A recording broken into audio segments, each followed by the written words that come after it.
Suspense.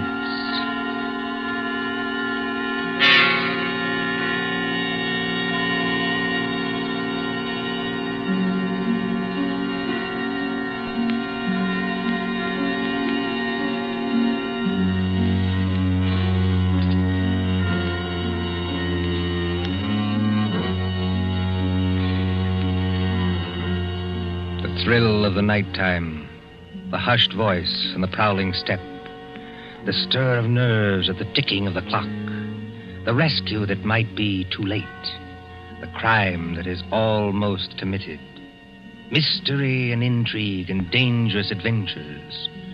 We invite you to enjoy stories that keep you in suspense.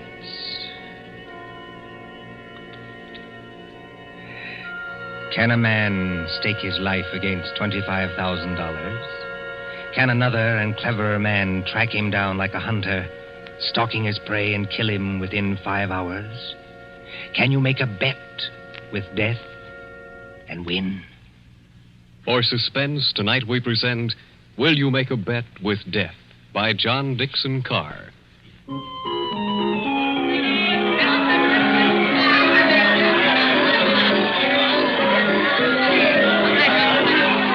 Coney Island on a summer day. There's the beach, bright colored with bathing suits. There's the boardwalk, all straw hats and summer dresses. There's the Ferris wheel and the roller coasters. There is all humanity eating hot dogs and having a good time. And over there, beyond that souvenir shop, is the haunted mill. You get into a little boat. You float through a narrow tunnel into the dark while witches scream. But that fools nobody, does it? There couldn't be any real terror, could there? While the bands are playing and the crowd goes by and... Ladies and gentlemen, a unique attraction. It hurts me to see you stand there and miss this. Only 10 cents, 1 dime, the 10th part of $1 to go through the old haunted mill and get the thrill of your lives. An overstatement, if you ask me. 1 ticket, please. Did you say 1 ticket, lady? That's right, 1 ticket. What's the thrill? Beg pardon, lady? I said, what's the thrill? Lady, the gals who come here with their boyfriends don't have to ask that. 10 cents, please, this way and mind the gate. Thank you. Step right up, ladies and gentlemen. Get your ticket for the old haunted mill, where ghosts will walk and corpses... Give me some tickets. Hurry. Just a minute, young fella. I know you want to get into the old haunted mill, but there's plenty of time. How many tickets? I don't know. You better give me 10. 10 tickets. Do you hear that, ladies and gentlemen? Here's a young fella who likes the old haunted mill so much, he buys 10 tickets. Don't call everybody's attention. Listen, I've got a better idea. Whatever boat comes after mine, Yeah? I'll give you an extra $1 to send that boat through empty. Now, what's the matter, son? The cops ain't after you, are they? No. It's nothing like that. Will you do it? Well, money talks, young fella. Okay, go ahead.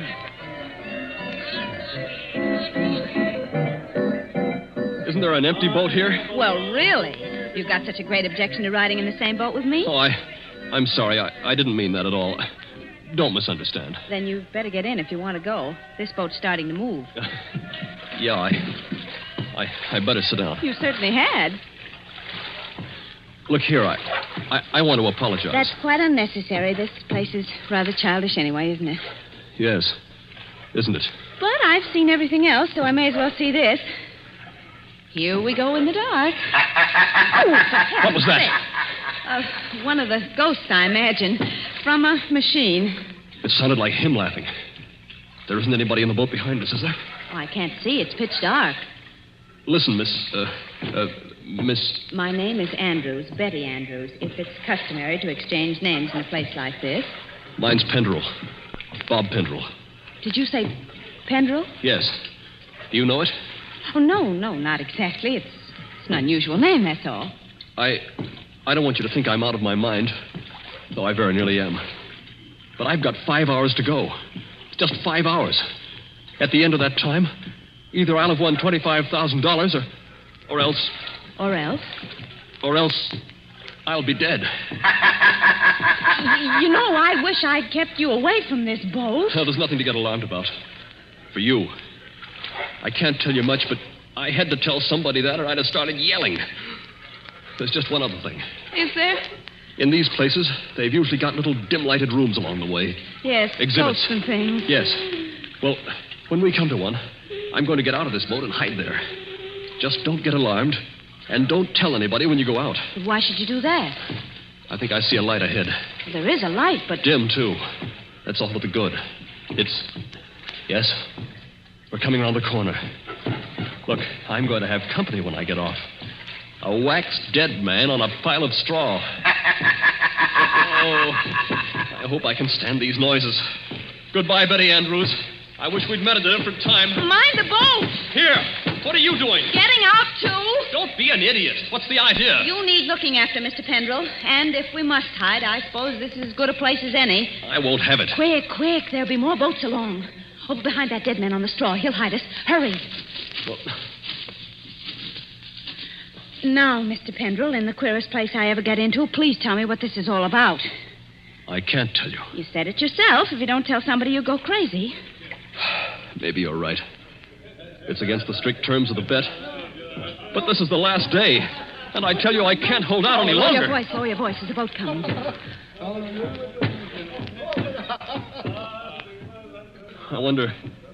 I wonder if you ever heard of my stepfather, John Destry. Yes? I imagine everybody has. He's a millionaire, and I'm not. I'm just a chemist. An analytical chemist. Not very successful. So if I'd had time, if I'd had money, I might have worked out a process that would have... Well, I think it would have helped in the war. But he's got money. Yes, he's got money. Well, my mother died years ago.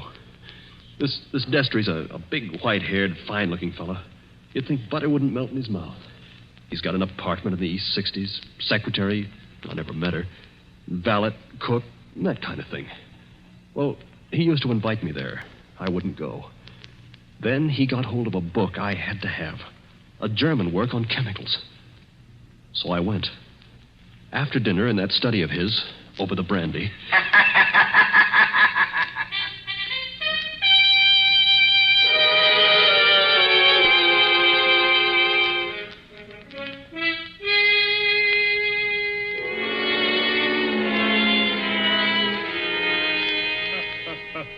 Oh, my dear Robert, you're quite welcome to the book. Don't mention it. Oh, what do you think of this brandy, by the way? It's excellent, thanks. Yes, I thought you'd like it. And now that we're all relaxed, comfortable after dinner, tell me something. Yes, Mr. Destry? You hate me, don't you? Frankly, I do. And always have. Good. Then you'll be relieved to hear I've always felt the same about you. But tell me something else. Did you ever know me to break my word? No, I never did. I'll give you that. I asked you, Robert, because I want to make a little bet with you.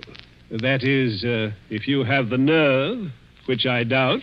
Well, I'm afraid I can't afford to make bets. You were always careless with money, Robert. Well, I've been thrifty. I saw that when your mother was alive. But you can afford to make this bet. Look here, in my desk. Well? $25,000, Robert. $25,000 in 5 $100 bills. And what would I have to bet against that? Your life. What? My life? There's the money in the drawer. Look at it. What wouldn't you give for that money? What wouldn't you give to have it for this precious work of yours that you're so fond of and that you've failed in miserably? So far I've failed, yes. Oh, I've had a fairly good life as lives go. My heart isn't as good as it might be, but the doctors say I'll last a little while yet. But before I go, there's one pleasure, one little exquisite thrill for me to experience. I want to commit a murder. Yes, I said a murder. My bet is that I can kill you within 6 months, and that you can't stop me, and that I'll never be punished for it. What do you say? Yes or no? I believe you mean that. Of course I mean it. And Just how would you propose to kill me? Ah, that would be telling. You know, if I had time to think this thing over... There's no thinking it over. Now. Yes or no? Yes. You must need the money badly, Robert. I do need it. But oddly enough, Mr. Destry, that isn't why I'm doing this. No? No. I want to show you can't play the Lord Almighty and get away with it. Are you challenging me? Yes. You don't think I can do it? I know you can't. We mustn't get excited, Robert.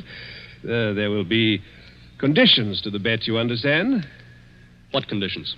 First of all, you'll never mention this matter to anyone. All right. That seems fair enough. You'll remain within the city limits of New York for 6 months. You'll spend at least 1 hour of every day walking the open streets alone. All right. You'll spend at least 1 hour every evening in your own room alone. I may come to see you, or I may not. Trying to scare me already, are you? Finally, you'll write out a little note and give it to me. There's pen and paper on the desk in front of you. Write it now. Let's hear what I have to write before I do anything like that. You will write, I am a failure. You can't stop harping on that, can you? I am a failure, and this was the only way out. I wouldn't have done it otherwise. A suicide note? Yes. I intend to use it when I, operate. And if I won't write it? Ooh, then there's no bet. All right, I'll do it. It's now, let's see, 9 o'clock on the night of January the 10th. If you're alive and not in a madhouse... Does that go into the bargain, too? Yes. At 9 o'clock on the night of June 10th, given those conditions, you will receive $25,000. Can't you hear the dice rattle, Robert? You're playing with death now. I know it. Aren't you going to finish your brandy? No, thank you. Oh, then pour it back into the decanter. You heard me. Pour it back into the decanter. If you were as careful as I am, you wouldn't be where you are now. That's right. Always be thrifty.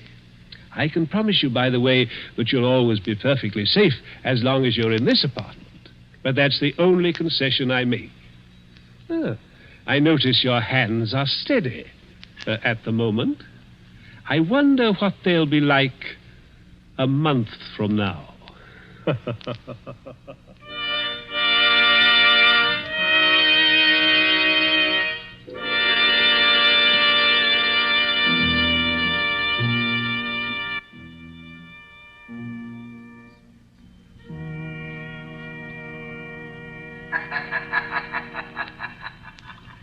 So you were fool enough to make a bet with John Destry.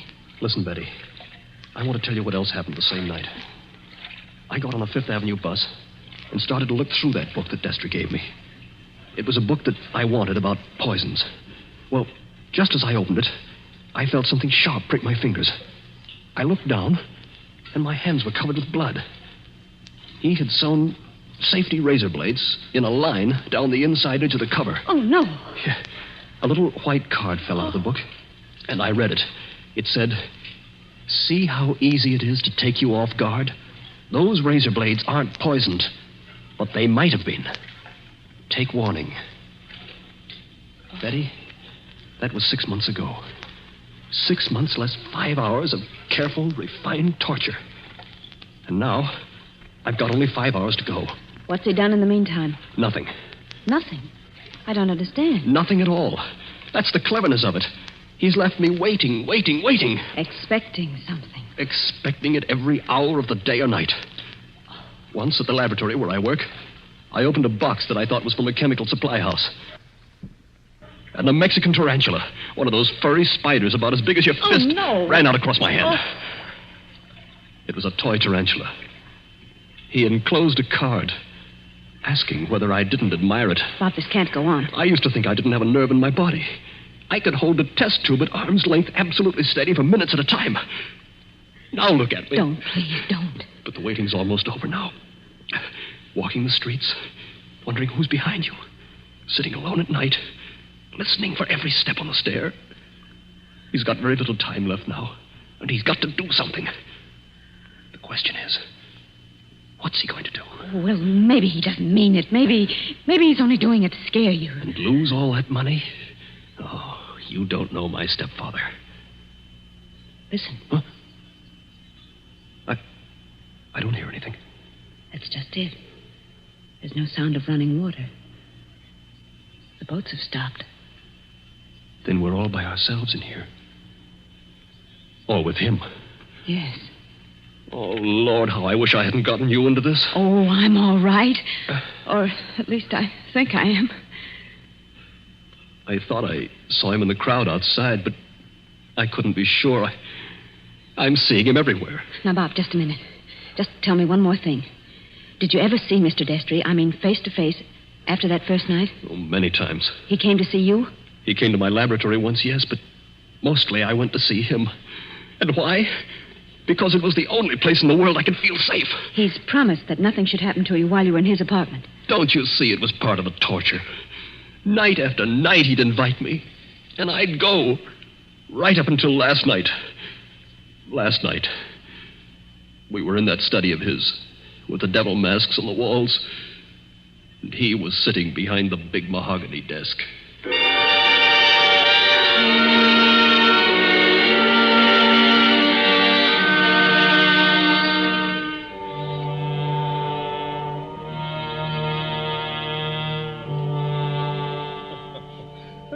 My dear Robert, I'm pleased and even touched to have you here on the last night before you...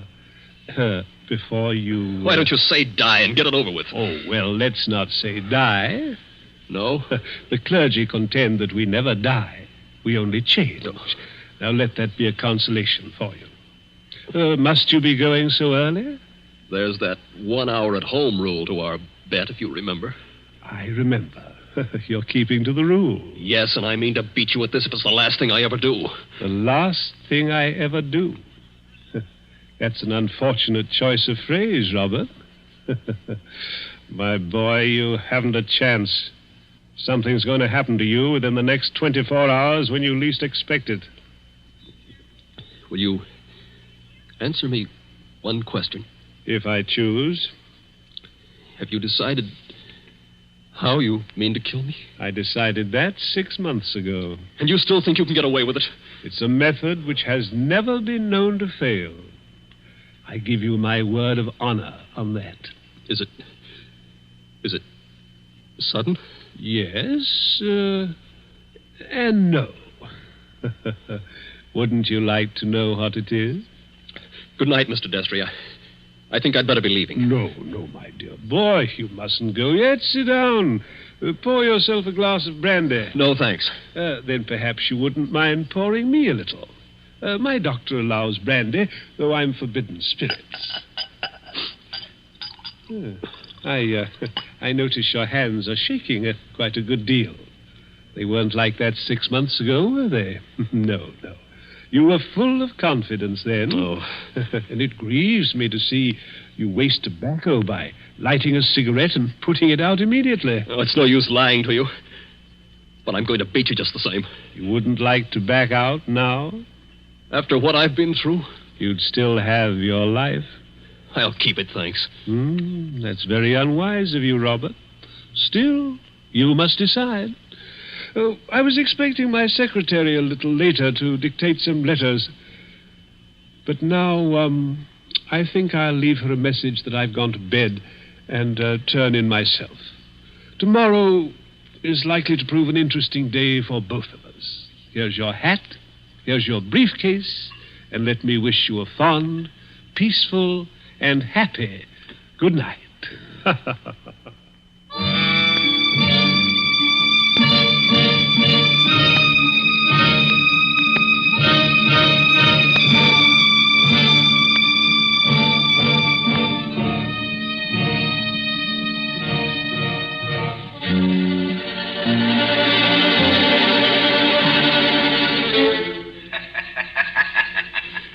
was last night, Betty.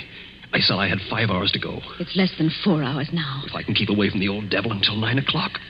I wish those boats would start running again. Why? Because it's almost as spooky in here as a real old mill. I know. Even that wax dummy on the straw. Any minute now. You're expecting to see him move? So am I. Now, don't stand up. It doesn't matter. If the boats aren't running, we can hear anybody who comes along. I hope so. Do you think Destry's got in? Bobby can't have got in. He can't even be here. Why not? Because Mr. Destry told me... Mr. Destry told you? I'm his secretary. You know, Betty Andrews, I'm sorry it was you who did this. Did what? You can't guess, can you? Oh, Bob, I didn't come here to trap you or spy on you. If that's what you're thinking, I swear I didn't. No. You only got me to tell you the whole story and lose my bet. I haven't heard a single word you said. Bob, please believe that. He didn't send you here, of course. No. And of course you never saw me at his apartment last night. No, I swear I didn't. I got there late. He'd gone to bed. I didn't even take off my hat or gloves before I left again. Don't you understand, Bob? I hate him, too. I want to see you beat him. You've got to beat him. You mean that? Look at me and see if I mean it. Betty, I almost believe you. You must believe me. And Anything else? we better hide behind that dead man. Hurry. Those boats have started up again. I wish I could tell you, Betty, what that means to me. Come on, hurry. Wait a minute, you two. What? Stay just where you are. Where's that voice coming from? Along the tunnel, I think. But it's not Destry's voice. No, it's a man standing up at a boat. He's coming around the corner. I can see him now. Hurry. The old haunted mill, eh? My golly, if this ain't some place to make a pinch, I never heard of one. What do you mean? Make a pinch? Just what I said. Your name, Robert Pendrell? Yes. Who are you and what do you want? Police headquarters. You're to come along with me. I want to see you over in New York. About what? I wouldn't know, lady, but it might be about the murder of John Destry. Oh, no! Did you say the murder of John Destry? That's right. Somebody poisoned him last night with mercury cyanide. I wouldn't have got you at all, maybe, if the barker outside there hadn't thought the cops were after you to start with. Betty, Yes, Bob? he's beaten me. He hasn't beaten you. Oh, yes, he has. And I know now the weapon Destry was going to use in killing me. What weapon? It never fails. The electric chair.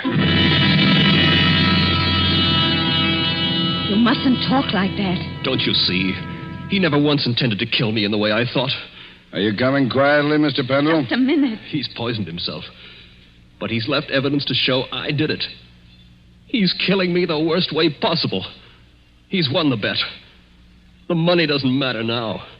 If I'm in the death house for murder, what use have I got for all the money in the world?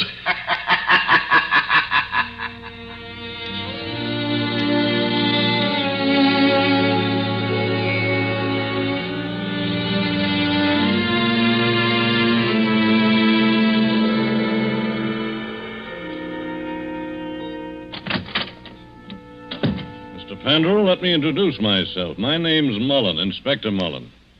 It's a pleasure to meet you, Inspector.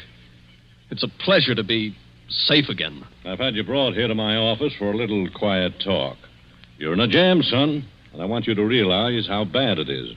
You think I don't realize it? John Destry was poisoned with mercury cyanide administered in a glass of brandy. And only my fingerprints were on the glass besides his own. I can guess. Mr. Destry's body was found this morning lying behind the desk in the study. There was an empty glass with traces of brandy and cyanide. Now, we haven't had the full autopsy report, but the smell of that stuff is pretty distinctive. They tell me you're a chemist, Mr. Pendrell. That's right. The boys find that 8 grains of mercury cyanide are missing from your laboratory. Where he visited me a month ago. And in your briefcase, which you took away from his apartment last night... He handed it to me. I remember. We found over $1,000 in cash. Now, take a look at this note. Did you ever see it before? Well, yes. I wrote it. You admit that? Yes. It says, I was a failure, and this was the only way out. I wouldn't have done it otherwise. Where did you find it? Torn up in little bits. You started to write a confession, and then you couldn't face the consequences. But you shouldn't have left the pieces behind. You're infinite, my boy. Unless... Unless what? Now, if you'd like to confess here and now, and maybe we did a little deal about second-degree murder, Oh, why... Inspector, why bother to string me along? What do you mean, string you along? There's no second-degree murder on a poison charge. It's the death house or nothing. He saw to that. It's too bad you had to go and kill him, son. Didn't you know he had an aneurysm? A what? Fatal heart disease. He said that he had heart trouble, but... Heart trouble. His doctor says he couldn't have lived 8 or 10 months anyway. And you might have got something in the will. So that's why he did it. Did what? Killed himself. You still stick to that crazy story you told the boy? He's going to kill me, isn't he? With 3,000 volts of electricity. Inspector Mullen. What are you doing here, Sergeant? Didn't I say I wasn't to be disturbed? All the same, Inspector, I thought I'd better do it. There's a young lady here, a Miss Betty Andrews. I think you'd better see her. I'll see her when I'm good and ready. And I think you'd better see her, Inspector. We've just heard from Mr. Destry's lawyer. Well?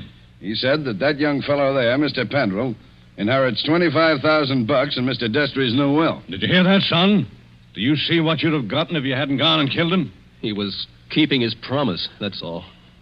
And a fine lot of good it'll do me now. But look, Inspector, I've just talked to the medical examiner, and he says there's no poison in Mr. Destry's body.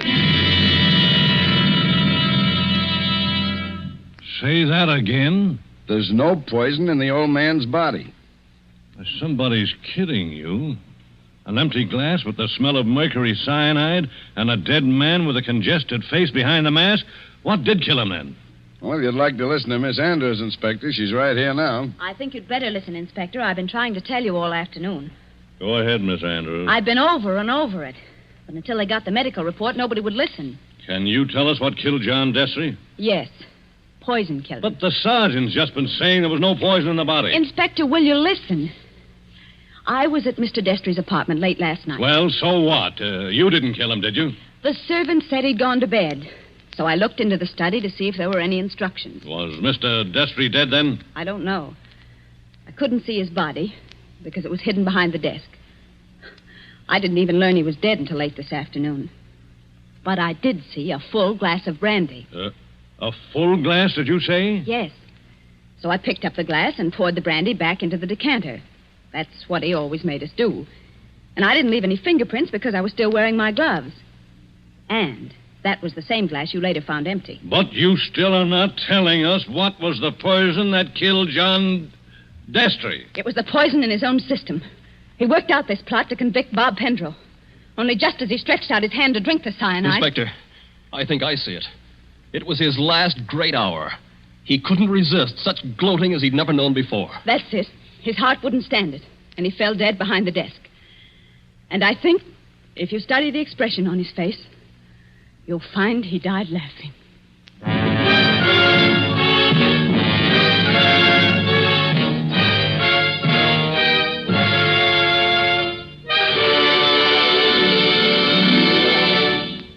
And so ends Will You Make a Bet with Death?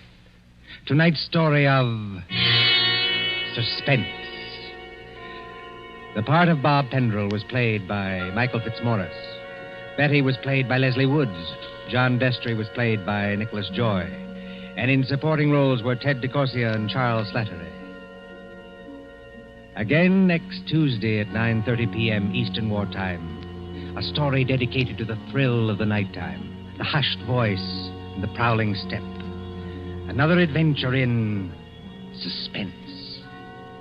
William Spear, the producer, Mark Slobe, the director in the absence of John Dietz, and John Dickson Carr, the author, are collaborators on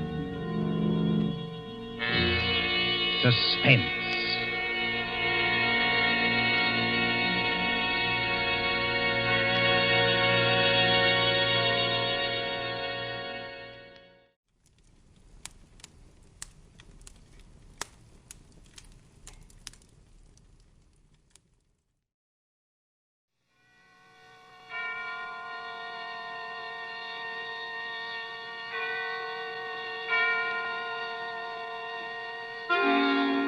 Suspense.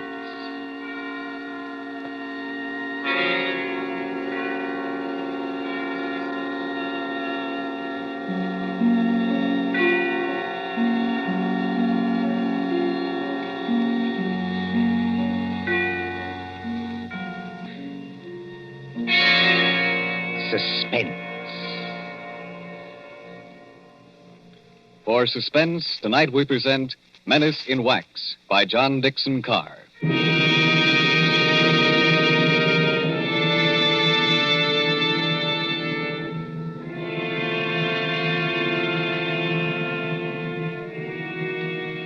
During the French Revolution of 1793, a Swiss girl copied in wax the severed heads of those who had just been guillotined. She married a Frenchman named Tussaud and came to London, and she founded Madame Tussaud's Waxworks.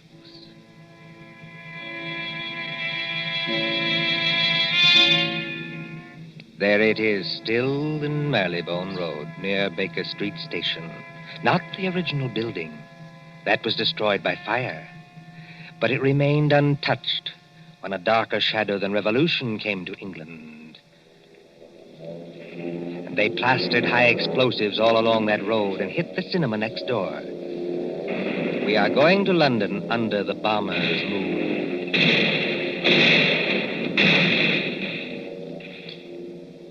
Late one night in March of 1941, a young man hurried up to the great glass doors of Madame Tussaud. Hey, open up here. Isn't there a night watchman around this place?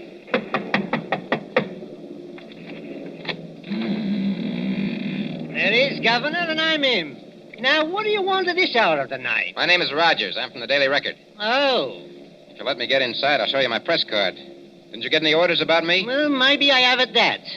Oh, you're the bloke who wants to see the Chamber of Horrors. That's right. All right, you may as well come in. My paper got a tip there's something funny going on around here. Something funny going on here? That's a good one. The rain's not very heavy tonight, is it? No, they're going over. You ain't heard where, Governor? We got a teletype flash. There was the Midlands. Lord lummy, and I've got a sister in Birmingham. Oh, why can't she come and stop in a nice, safe place like London? There's the Regent's Park guns opening up again. Makes your teeth rattle and shakes the hats off the dummies' heads. You know, this Chamber of Horrors is getting to be popular tonight. You mean there's been somebody here before me? Yes. A woman? That's right, Governor. About 5 feet 2 inches tall, very pretty. If you like 'em, brunette and big-eyed and a phony French accent. No, Governor, no. This was only an old lady that lost her handbag. Oh, thank the Lord for that anyway. Now then, what is going on around here? Well, I don't know, Governor. You'll have to ask Pearson about that. Who's Pearson? Oh, he's the bloke that's the watchman down there. He's old and he imagines things. He phoned your piper. Have you got an electric torch? Yes. Then go straight on through the marble hall and down the stairs on your left. And don't speak to the policeman, 'cause he's wax. Yes, that's the way, Governor. That's the way to the Chamber of Horrors. Thank you.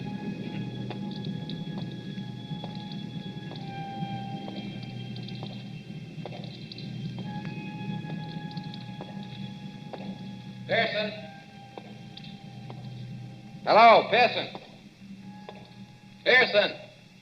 Yes, sir. Huh? You're looking for me. Oh, gee, I didn't see you there. I must have thought you were one of these wax dummies. Ugly dim light, isn't it? Yes. Rogers is my name. I'm from the Daily Record. Oh, yes. I'm glad you came over. I phoned your paper myself. Maybe I'm just imagining things, but... Oh, I don't blame you. This place would make anybody nervous, especially during an air raid. Well, sir, it's all right as long as you don't get to imagine they're watching you. Oh, and do you? Oh, yes. Sometimes.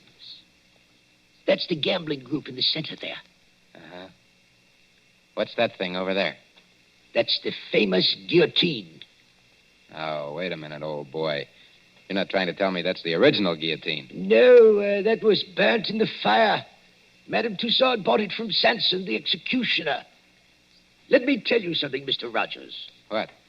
Years ago, this is straight, a young French woman came in here. There was nobody else in the place.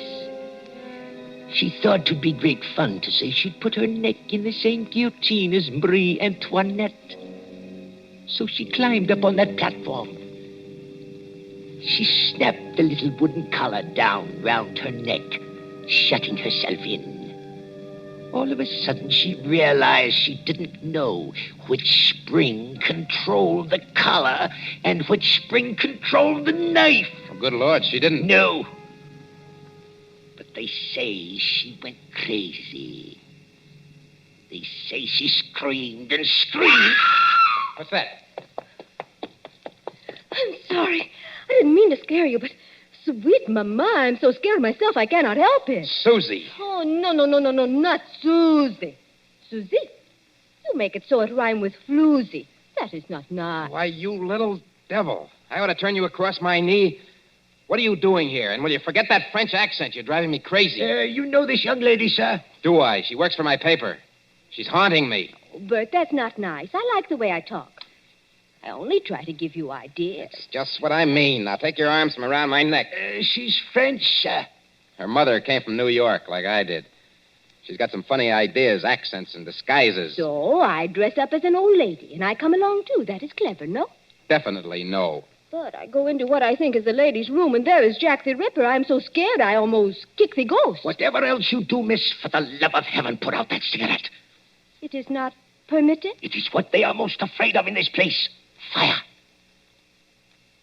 If you vouch for this young lady, Mr. Rogers... I don't vouch for anybody. But go on now. What's all the mystery here at Madame Tussaud's?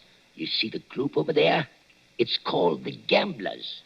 That 3 men and a woman in 18th century costume sitting around a table playing cards? Yes. And about once a week, when the lights are out... Yes? Those dummies do play cards. Is this a publicity trick of some kind? Oh, no, sir. Then what's the game? I'm not crazy. I know they don't actually do it, sir. What I want to know is who changes the cards round in their hands and why. Well, could anybody? Anybody from the outside, I mean, get in to change the cards? Oh, yes. There's a back door. But why would anyone want to break in here just to change those cards around? Mon cher Bert, écoutez. Listen. I have made a discovery. Listen, if you're going to talk, speak English. Or better yet, just keep still. But I have made a discovery. This card game. What about it? It is crooked. Here is a man which has 2 deuces of hearts in the same hand. Listen, Susie, I don't give a... Wait a minute. Let's have a look at those cards. I give you ideas, yes? Susie, for once you're right. And look here. 2 of these players have all the clubs and hearts. The other 2 have all the diamonds and spades. Susie, how many letters in the alphabet? 26, no? And twice 26 is... 52. The number of cards in a pack. Give me a pencil, Susie, quick. The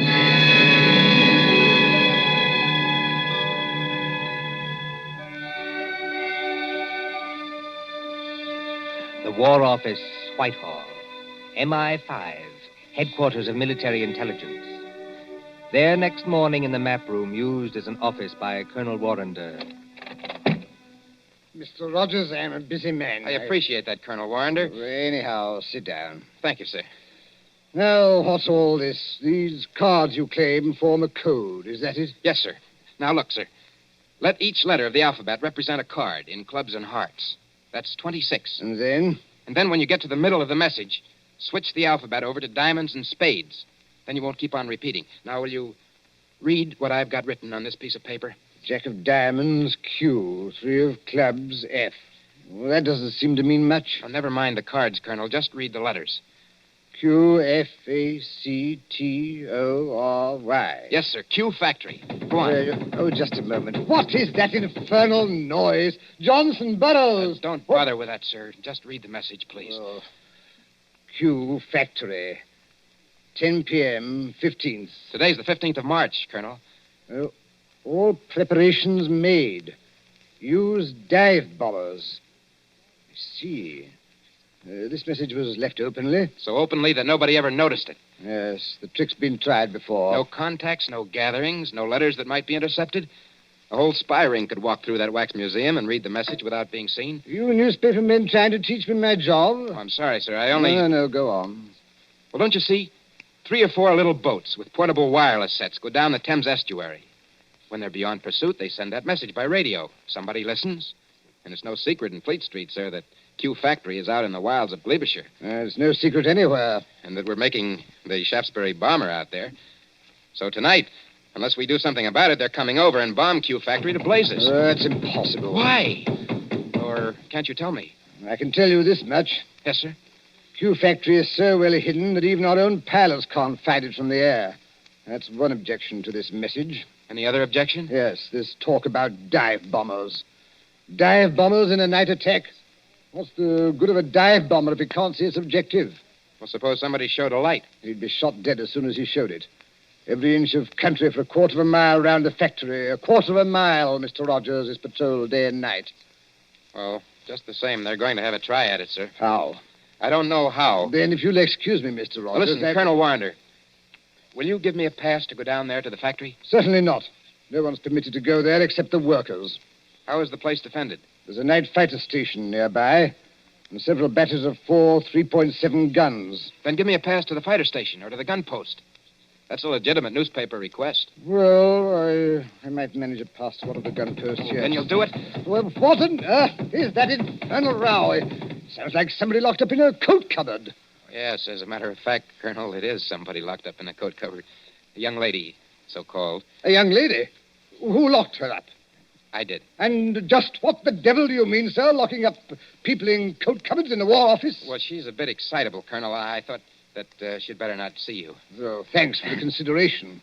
There's just one other favor I'd like to ask. As well? If she asks you for a pass, don't give it to her. Don't give it to her under any circumstances. What's her name? Susie Dubois.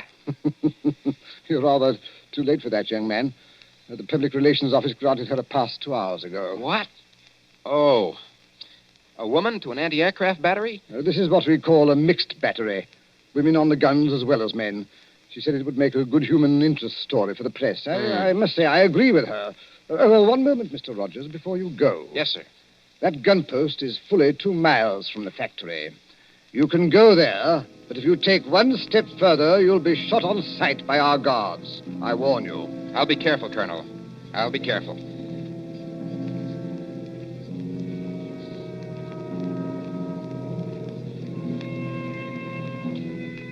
Somewhere in the West Country, a yellow moon shines over bare trees. A white mist, moving, clings to the ground.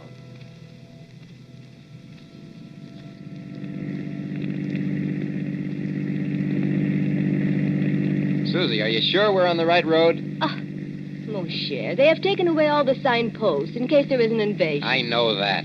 But I follow the map. The map cannot be wrong. We've been driving for hours. Must be... Yes, it is. Nearly 9:30. Half an hour to go. Trees, and still more trees. Look. There's a break in the trees ahead. It will be open country in a minute. Yeah. That's funny. Look how deep the leaves are here on the road. But one thing I tell you, just between you and me and the bedpost... Gatepost, Susie. The term is between you and me and the gatepost. And speak English. I am speaking English very well, thank you. I do not need your help to be pure. All right. Now, this map. Well, what about it? It say we should go through a lot of villages. Mitford, Archidine, and Saffron-Wiville. I have not seen any villages. Did you say Mitford? Oui, monsieur. Susie, let me have a look at that map. Come on, hand it over. But what is wrong? It is a perfectly good map. Yes, Susie. It's a fine map. It's an excellent map. Only it's a map of the wrong county. I have made a mistake? No? I don't even believe you can read. This is a map of Barsetshire. We should be somewhere in Glebeshire. Now, where in the devil are we? With the entrance to some kind of clearing with leaves on Oh. it. Hello there! What was that? Hello there! Somebody calling us. And if we're in forbidden area... I see him now. Where? Behind us. He came out of a white cottage back there. He's a big, heavy man. With a mustache. Never mind the mustache. He's wearing some kind of a uniform and he's got a rifle. You think he plug us? No? I think it is not unlikely. Get out those War Office passes of ours. Quick. Good evening, my friends. Good evening. Can you tell me... No, we don't mean any harm. Can you tell me what time it is? Oh, what time it is? Yes. Oh, yeah. It's 28.5 minutes past 9. Thank you. I will keep you covered while I set my watch. There. My next question is, would you like me to shoot you both? No. Listen, Mr. McAllister. Captain McAllister. That's right.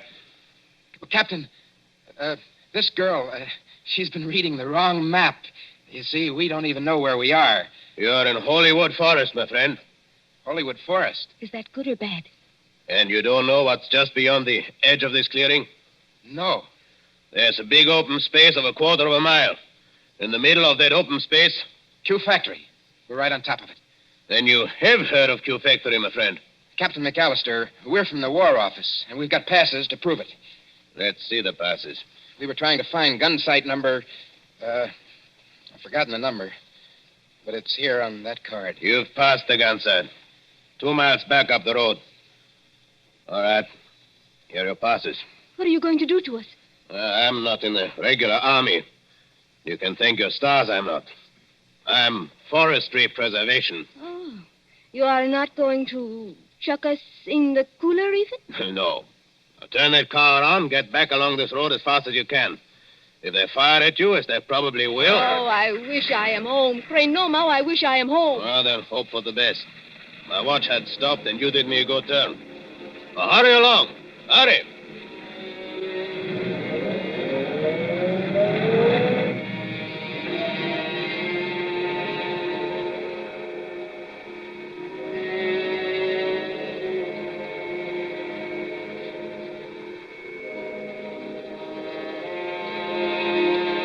Gun sight of heavy ack-ack battery. 4 3.7 guns against a moon growing clear white. White as the concrete emplacements, sealed against light where the crews, men and women, sitting, waiting. Well, sir, glad to have you both here. But this idea of yours about dive bombers attacking a blacked-out factory in the middle of a forest is rather fantastic, don't you think? Well, I admit it doesn't make much sense, Captain Bronson, but I have a hunch that I'm right. Well, glad you and Miss Susie drove out. Don't see many strangers. Frightfully boring. Nice country, of course, good air and everything, but dull. Dull as ditch water. What's that? Only some of the lads and lasses inside. Like to walk along the emplacement here? Oh, is that allowed? Oh, certainly, old boy. Why not? Bright moon tonight, isn't it? Yes, bomber's moon. We nearly get shot on our way here. Quiet, Susie. We're not supposed to have been there. If I nearly get shot, I am going to say I nearly get shot. It was a man which is called, McAllister. Oh, old Mac, huh? Very decent sort, Mac. He's a tree doctor. A what? Tree doctor. Got to have wood, you know. But trees start to die. Mac goes round the edge of the clearing and smears them with stuff to keep them well. How did you come to meet him? Well, the fact is, we nearly got as far as the factory tonight. Oh, then you were lucky to get back alive. There weren't any barrage balloons over the factory, I noticed. Hardly, old boy. They wouldn't advertise, would they? With balloons in open country? And if the Germans did use dive bombers? Oh, they're not coming, old boy. Just make up your mind to that. I wonder if you'll say so at 10 o'clock. But it is 10 o'clock. It's just 10 now.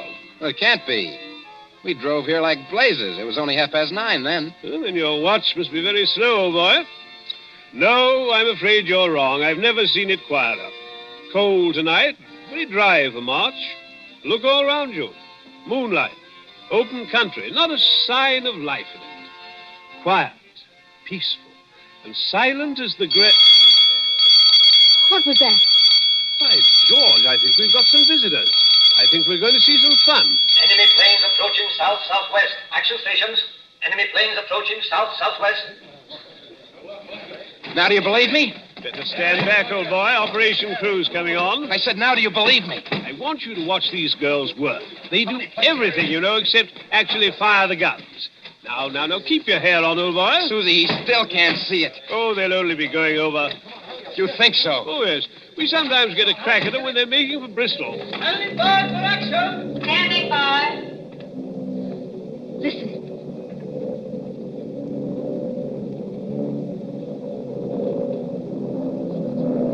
I have heard that noise 1,000 times. But every time I hear it, I get sick. They're flying ruddy low, you know. Just what I was thinking.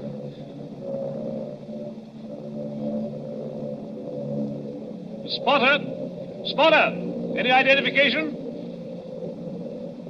Junkers, 88. Dive bombers. Height, 5,200. Now, look here, you two newspaper people. Yes, sir? There might be things popping, you know, can't tell. I'd like to get below. No, no, thanks. I don't like this, Bert, but I'll stay too. Rangefinder, on target. Look here, you two. Those War Office passes you gave me, I'm not supposed to keep them. No, I'd better give them back, just in case. Predictor, on target. Here we go, ladies and gents. Fire.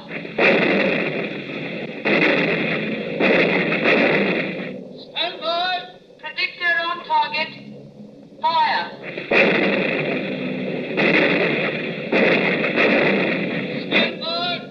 Predictor on target. Headquarters message, sir. Fire. Yes, Corporal? Hold fire. Night fighters taking off. Hold fire. Night fighters taking off. Hold fire. Message understood. What is the matter with them? With who? Those Boche planes. They're still a good way off, but they don't come any closer. Must be going over after all. They're circling. I think they're waiting for a signal. Anyhow, here are your War Office passes. You seem to have got them all smeared with oil. Oil? That is all right, mon cher. When we get them back from Captain McAllister, they have oil on them.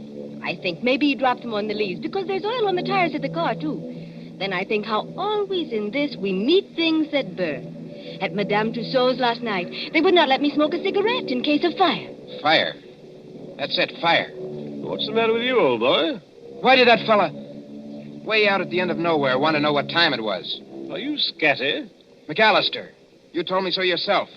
He goes around the edges of the clearing and smears the trees with stuff to keep them well. Well, what about it? Suppose it was crude oil. Suppose between each tree he laid an invisible fuse of dead leaves soaked in oil. I don't understand. In 30 seconds, a complete square of fire runs around the limits of the factory grounds. That draws the bombers in. Then as the flames blaze higher, they've got enough light to dive on their target. There. Our night fighters are letting loose. Brunson, I see it all now. Come on. We've got to get to that tree, Dr. McAllister. It's a matter of minutes.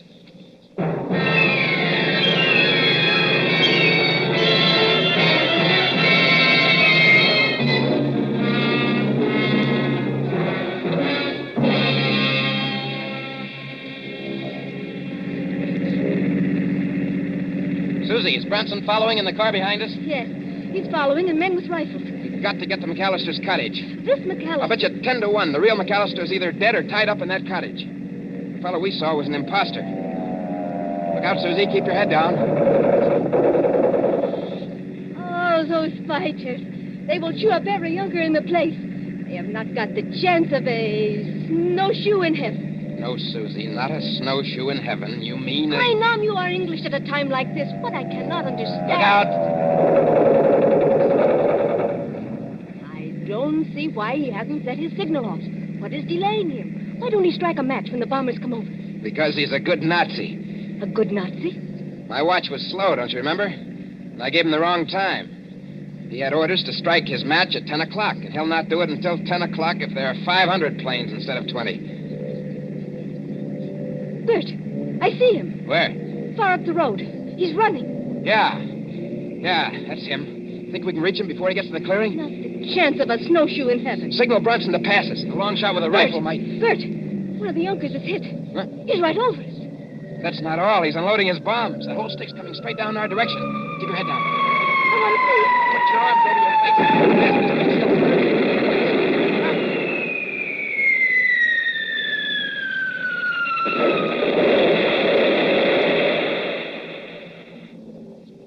Are you all right? I don't feel hurt. This is a dirt road. The bomb sank too deeply before it exploded. We didn't catch the blast. Come on, Susie. McAllister was just ahead of us. Come on, let's get out. We can't drive any farther. This road is full of bomb craters. Wait a minute, Susie. There's McAllister. He is dead. Yes, Susie. Killed by a Nazi bomb. Look, on the ground. What are those 2 white cards? Oh. They're all smeared with oil. Must have fallen out of McAllister's pocket just before he got hit. Let's see. What do you know? What are the cards, Bert? 2 tickets for Madame Tussaud's Waxworks. I'm afraid our friend's never going to get to use them. Not the chance of a snowshoe in heaven.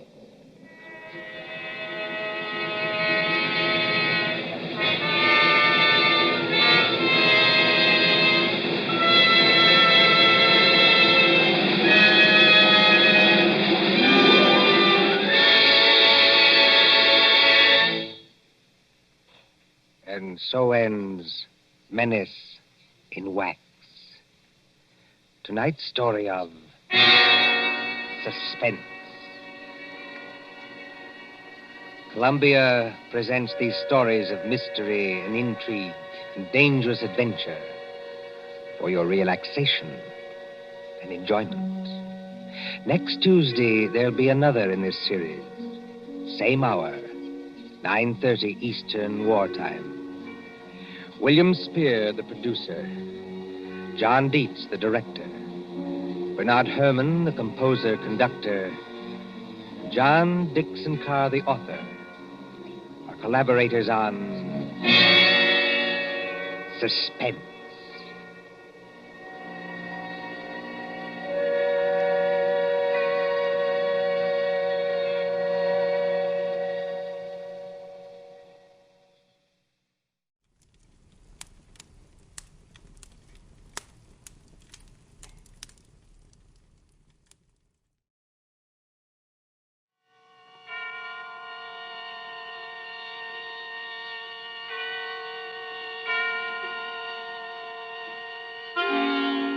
Suspense.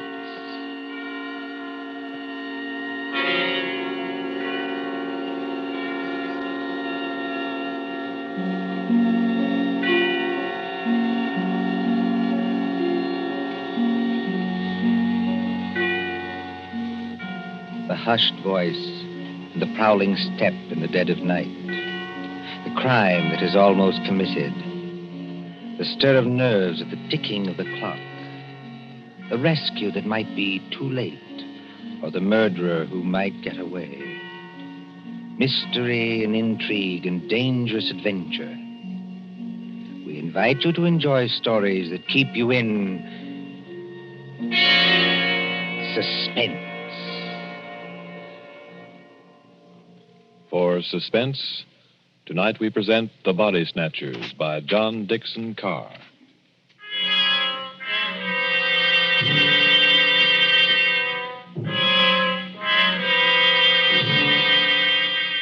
Beware of the body snatcher who prowls after dark.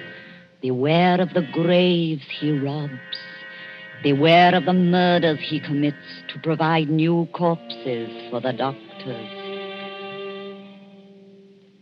Up to the year 1832, the body snatchers terrorized England. According to the law, only 4 bodies a year could legally be supplied to the surgeons for anatomical study. And even these were a monopoly granted to the Barbers and Surgeons Company of London. But the study of surgery had to go on. In hundreds of medical schools all over England, perfectly reputable doctors were compelled to buy bodies and ask no questions. In 1828, burst the scandal of Burke and Hare, who found grave robbing too slow and murdered 16 persons in order to supply Dr. Knox of Edinburgh. And so, out of basic good purpose, sprang the evil of the body snatcher.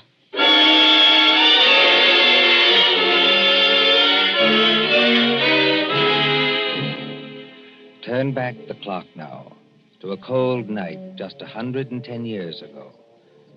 Look into the brick kitchen of a house on Wandsworth Common, not far from London. There, in the light of a tallow dip, sits old Mother Slade in her draggled bonnet. What's a keeping 'em? 2 hours. 2 mortal hours by the Dutch clock. And they're not here yet. Mother Slade? And the graveyard not half a mile off. And once I thought I heard church bells ring. And once... Mother Slade, did you call? No, my girl, I did not call. But I thought I And heard... what are you doing up at this hour, my girl? I was only locking up, Mother Slade. Ain't it enough to have taken you over from a good-for-nothing mother, not worth the gunpowder to blow her up? Please, Mother Slade. And given you a good home, and brought you up practically like a lady, with only the housework to do? I'm sorry, Mother Slade. Only I wish you wouldn't talk like that about me own mother. And what do you do, Peggy Lester? You stop up until this hour. You mislay me snuff box 20 times a day. I was only going to say I thought I heard a horse and cart in the lane. In our lane? Yes, Mother Slade. There it is now. Yes. Easy, my dears. Drive easy with the merchandise. The doctors don't like it if you bump the merchandise. Merchandise, Mother Slade? What's that? I'll tell you what it is, my girl. I didn't mean anything, Mother Slade. It's your Uncle Matt and your cousin Rob are coming home from their business. That's what it is. You hear that, Peggy Lister? I didn't mislay your snuff box. It's on the table. And if you don't want me to take my fingernails to you instead of the strap, you get on up to bed this minute, do you? Yes, Mother Slade. I'm a-coming, my dears. Don't be impatient. I'm a-coming. Nasty dim light this candle gives. Oh, Mother Slater's got the rheumatics so cruel she can hardly move. Just pull back the bar, open the door. Well, Matt, did you get it? Did we get it? Strike me blind, but that's a good one, ain't it, Rob? Stow the gab, can't you? Get inside and close the door. They ain't after you. Ain't they? Can't you hear anything? Thought I heard church bells. More like a perishing funeral bell, if you asks me. Take it easy, Rob. Take it easy. We've shaken them off. Have we? I wish I was as certain as some people. The spades and sack is still in the cart. Let 'em stay. Who's a-coming to find 'em? Then you didn't get it after all, you thick-skull pair. Now, don't you start a-blaming us. Now, you shut your potato trap, Mother Slade, or Matt'll make you shut it. What happened? I'll tell you what happened. We was too quick, that's what. The girl was only buried this afternoon. The sooner the better, my dear. What's the good of the merchandise if it ain't fresh, eh? You hold your noise and listen. We left the horse and cart outside, like we always do.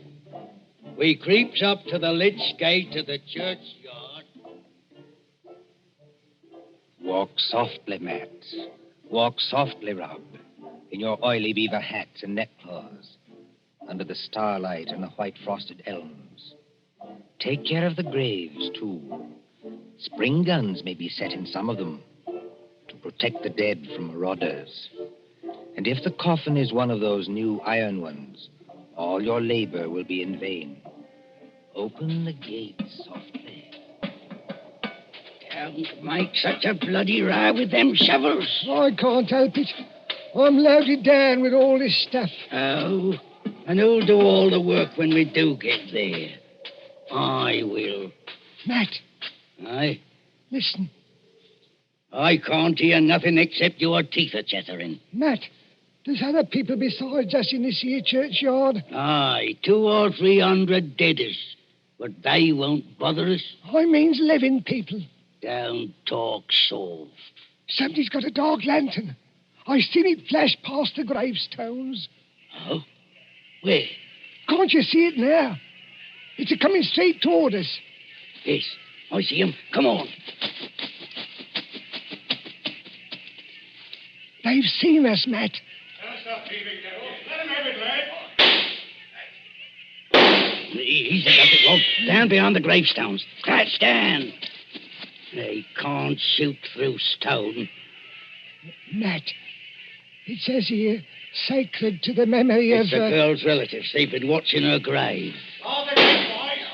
They want to get up now, they'll have to climb the wall. Oh, Struth. If only I had me Barkers. First time in 2 years I've gone without a brace of pistols, and this happens. But you ain't got your barkers, Matt Patterson. I got what's just as good.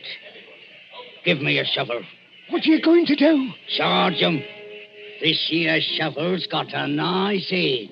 Oh, you daft. They'll have to take time out to reload, won't they? Hear that? Somebody started the bell. That'll bring down every peeler within a mile. If you want a tithing ticket and a neck in a rope, stop where you are. But if you don't want to get scragged before your time, follow me. That's all there is to it, Mother Slade. We went out by the gate, and blow me if they could stop us. You perishing numbskulls. Did they recognize you? No. We had our neckerchiefs around our eyes. And did you do it? I don't know. There's blood on the shovel. No, there ain't, Mother Slade. I wiped it off. Anyway, we're here. What I want now is a Christian fire to sit by. And a drop of spirits to warm my stomach. There's no spirits in the house, Matt Patterson. Don't you lie to me, you ugly mouth. Let go of me hand, Matt Patterson. I'm warning you. Better let it go, Matt. There's no spirits. Only half a loaf of bread. Don't I know it? I haven't tasted a drop of gin all day. And the black dog's on me back. Well? Hark at what I say. The doctor was promised a corp tonight. All right, dearie, he gets a corp tonight. There's that funeral bell again. What's the clock, old hag? Come on, spit it out. A nice young corp without any trouble or bother. Aye? What about young Peggy upstairs? Strike me blind. What about it, eh? You'd have to be mighty careful. Why? You'd have to smother her with a pillow while I sit on her legs. That's what Burke and Hare done up in Edinburgh. Then you don't leave any marks on them. See? You're off a tick. Wait. What? If the doctors see they've been polished off, just plain murdered, they won't have nothing to do with it. Leastwise, they don't like it. Like it or not, dearie, they all do. Who's buying the beef tonight? Dr. George Arnold. Him? The young fella out Fulham way? That's the man, dearie.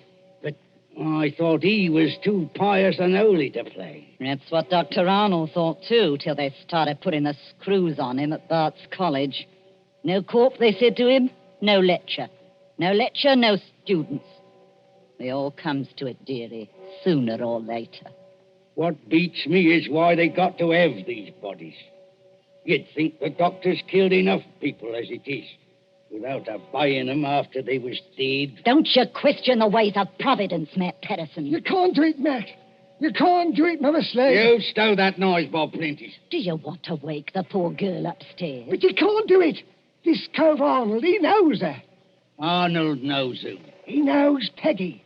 Peggy fair worships the ground he walks on. Oh.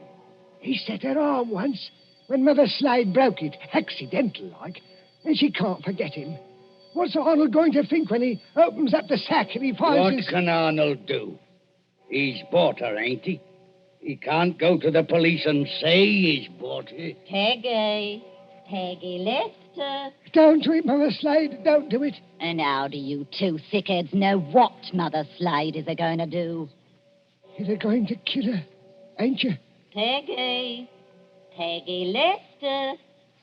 I thought I heard her moving about upstairs. You did, Mr. Milk and Water. She's on the stairs now. Rob, you're the least to be depended on. Go out and fetch in the sack. Don't do it. It'll bring us all bad luck. Matt, you're a lad after me own heart. You stop where you are and do just as I tell you. Trim the candle. Let's have it all nice and snug. What'll she bring, do you think? 15 guineas. Maybe 20. Maybe more. 20 guineas? Strike me blind. But this is a way of doing business that I like. Listen. Did you call me Mother Slade? That's right, my ducky. That's right, my little pet. Put your wrap around you and your slippers to keep your feet warm and come right down here to Mother Slade. I'm coming, Mother Slade. I'm coming.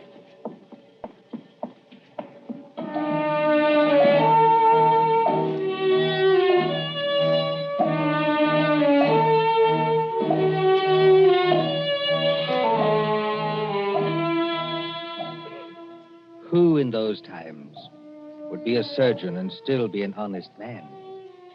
At that drugged hour of the night, look into the sitting room of a spacious house. Many candles are still alight there, though they have burned down nearly to their silver sockets.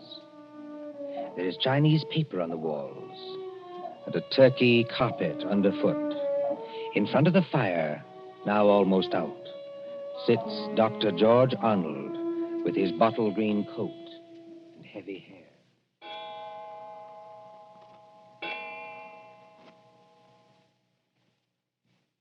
Dr. Arnold, sir. I beg your pardon, Mrs. Tancred. Dr. Arnold, sir. It's gone 2 o'clock. Yes, so it has. You've got a lecture to deliver tomorrow, and you'll be all worn out. Why don't you go on up to bed? Mrs. Tancred. Yes, sir? You're a jewel of a housekeeper. I admire you, and I can't do without you, but would you please go away and let me alone? Sure, I'm very sorry, sir. No offense intended. Stop. I shouldn't have said that. I'm thinking too much, perhaps. And smoking too many cigars, if you'll excuse me. Why must they keep tolling that bell at East Hill Church? Why must they keep it up all night? Well, sir, Elsie says the parson told them to do it. Elsie. Wait. Who is Elsie? Dr. Arnold, sir. I know you're always up in the clouds, mooning over books and whatnot, but I did think you'd recognize the name of your own parlor maid. Oh, that Elsie. I see. Well? Elsie says it's because of the murder in the churchyard. What murder? 2 resurrection men. Body snatchers, sir. Oh, you wouldn't know anything about such people. No, of course not. They were caught trying to rob a grave, but they got away. One of them was a horrible big fella.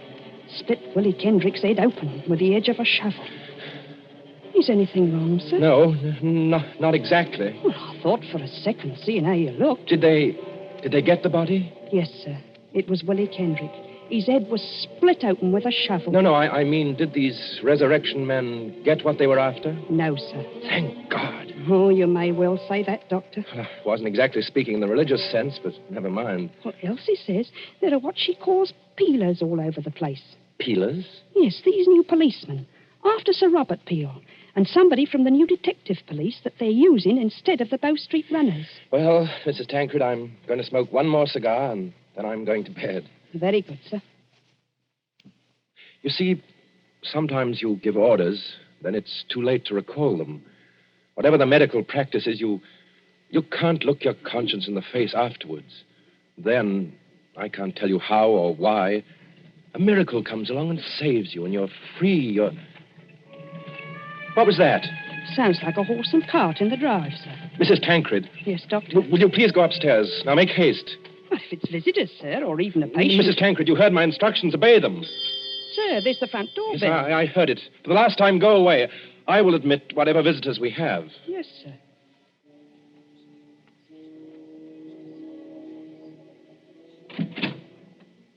Good evening, dearie. Oh, come into the sitting room here, Mrs. Slade. La, sir. Just call me Mother Slade. It don't hardly seem natural or friendly to hear anything else. It's a pleasure to curtsy to you, Doctor. Coo. What a lovely room. I suppose... Your candles is going out, though. One by one. Poof. Then you'll be in the dark. I suppose you've come to report failure. Failure, dearie? I understand you didn't get what you went after. Bless you, dearie. We got something just as good. Finest piece of merchandise you ever saw. You haven't got it here. Bless you, dearie. Mother Slade always keeps her word. Bring the merchandise in, my dears, so the doctor can see it. Quiet, please. Oh, of course, dearie, I forgot.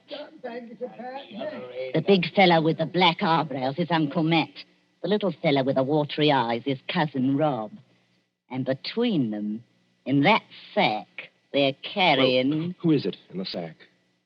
19-year-old girl, dearie. Finest anatomical specimen you ever saw. Merciful Where do you want this here thing dumped, Governor? Easy now, Matt. Why did you bring it here? That's where you told us to bring it, dearie. I mean, why did you bring it to the front door? Why not to the surgery? Only place in the house where there was lights, Governor. Hurry up now. Where do you want it? Well, take it. Yes, dearie? Take it over and put it in the cupboard there, where I'm pointing. This cupboard here, sir. Yes, then close the cupboard door. Shame on you two. Tracking your muddy boots over the doctor's lovely turkey carpet. Easy, my dears, easy now. All right, Robin. She goes there. Don't bruise the merchandise. Whatever you do, don't bruise the merchandise. Right, me blind. What's the odds? She can't feel it now. There's your body, Mr. Sawbones. Now, let's see your money. Well, just one moment before I give it to you. There ain't no itch in this, is there? Better not be. No, I made a bargain with you, and I'll stick to it. Thank ye. That's uncommon genteel of you. Kindly stand back, sir. You're 2 stone of fat heavier than I am, and you don't impress me. Easy, Matt. Take it easy.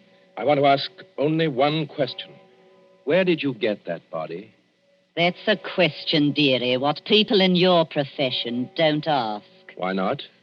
'Cause they don't dare. That's why. Would the police be interested in where you got the body? No, dearie. Not half so interested in as where we brought it. To your house. It's your responsibility now. Yes, I suppose it is. The victim wouldn't be, by any chance, that pretty little girl you used to treat so unmercifully? You hold your noise about how I treated her. I was rather fond of Peggy.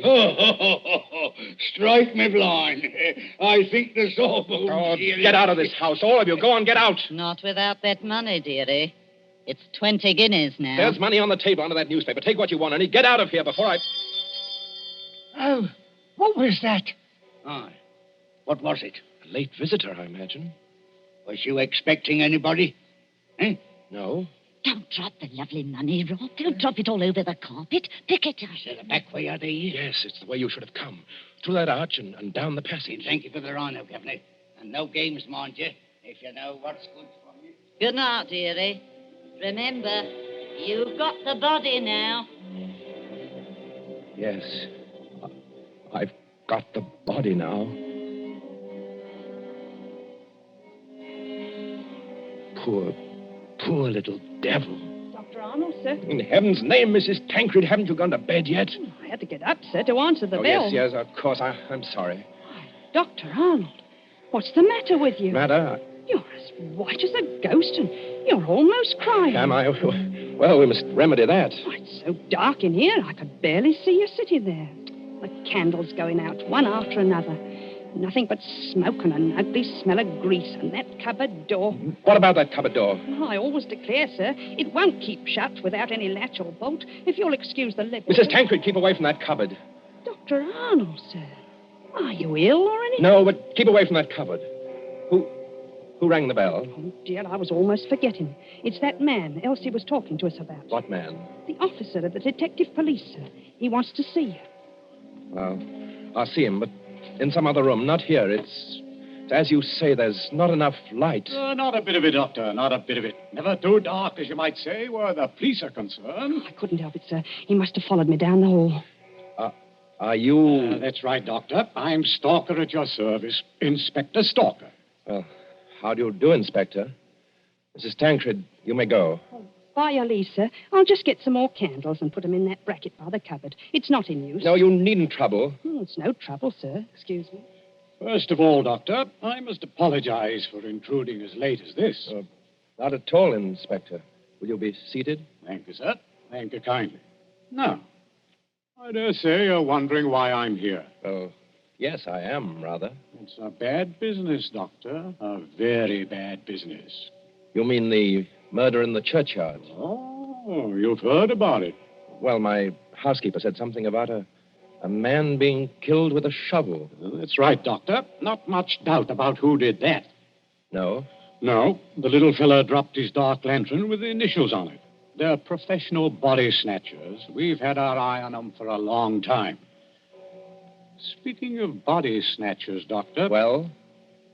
I expect this anatomy law is pretty hard on you surgeons. It's an infamous law, sir. All the same, Doctor, it is the law.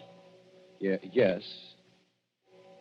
And if any surgeon happened to be caught with a body, especially a murdered body... What are you hinting at? Oh, nothing, Doctor, nothing. By your leave, I only want to ask a question. Well? What time did your friends leave? Now, come, Doctor. As one man of the world to another, do you see any green in my eye? You are not going to say you had no guests when their horse and cart are still at your front door. They didn't get away. No, Doctor, they didn't. They made a little reception committee as they left by the back door. Darby's on the wrists. Snap. Just as I might reach out and touch your wrist. Like this. What do you mean by Darby's? Handcuffs. I've got a pair in my pocket. Gags into their mouths. That's to keep them from biting. Look, do we have to go on with this? You already seem to know everything I could tell you. Not exactly everything. I don't know, for instance, where you've hidden the girl's body. You're a very diligent man, Inspector Stalker. Thank you, sir. I try to do my duty. You said a girl? These gin-muddled degenerates have been watched every second since they left East Hill Churchyard.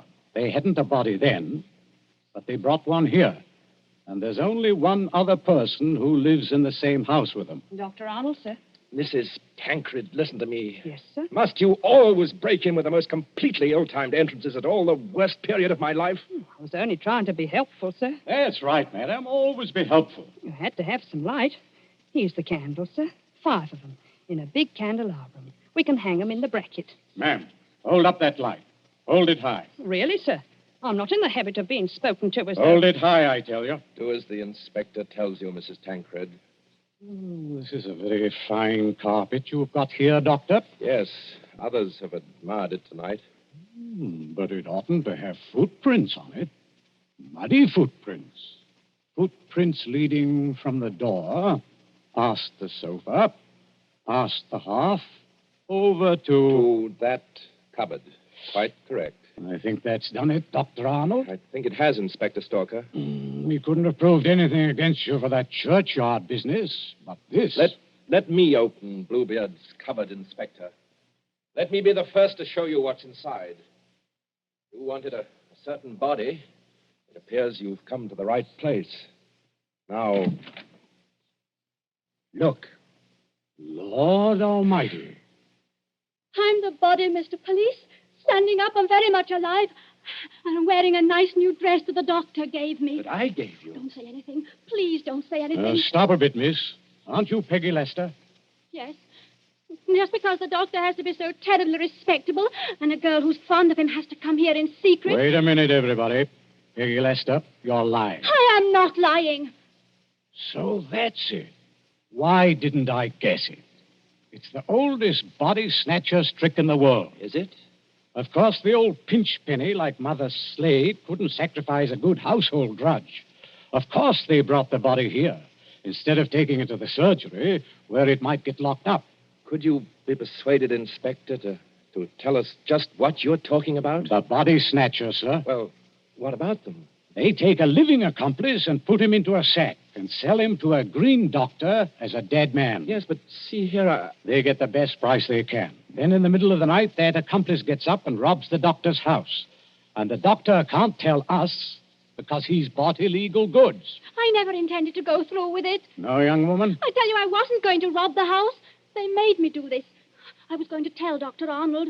When I found out where they were taking me, I pretended to go through with it so I could warn the doctor.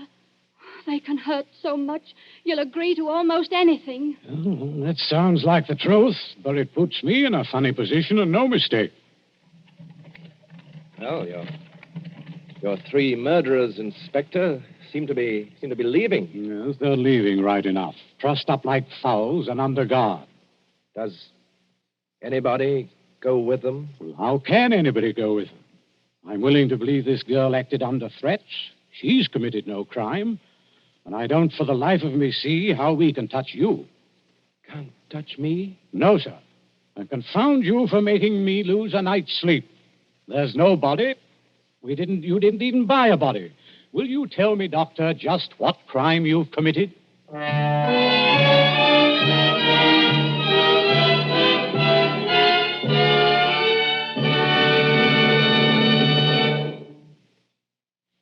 And so ends The Body Snatchers, a story of London at midnight, 100 years ago. And tonight's story of Suspense.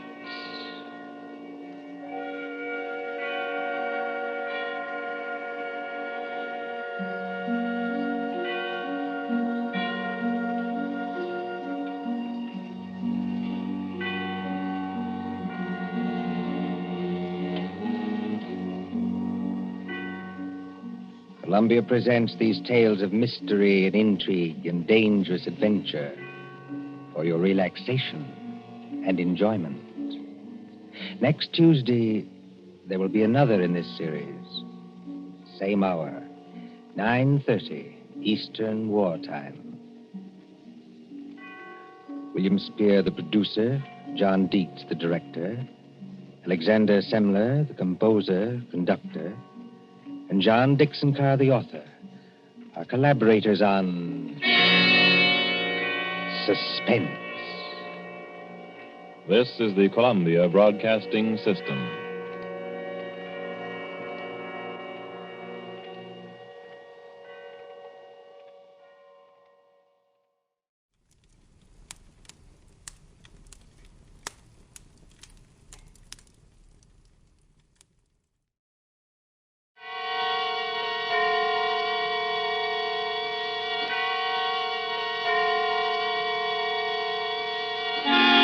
Suspense.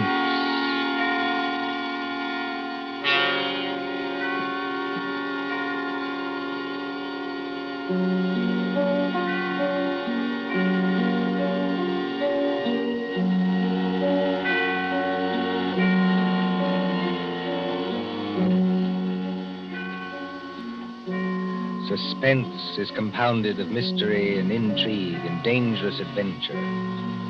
Stories calculated to intrigue you, to stir your nerves. Tonight, for instance, as we begin, you may want to ask yourself, how could a young lady, a bride, walk out on a balcony alone and vanish? Completely vanish. We trust that while you are wondering how and why it was done, we shall keep you in suspense. For Suspense, tonight CBS presents The Bride Vanishes by John Dickson Carr.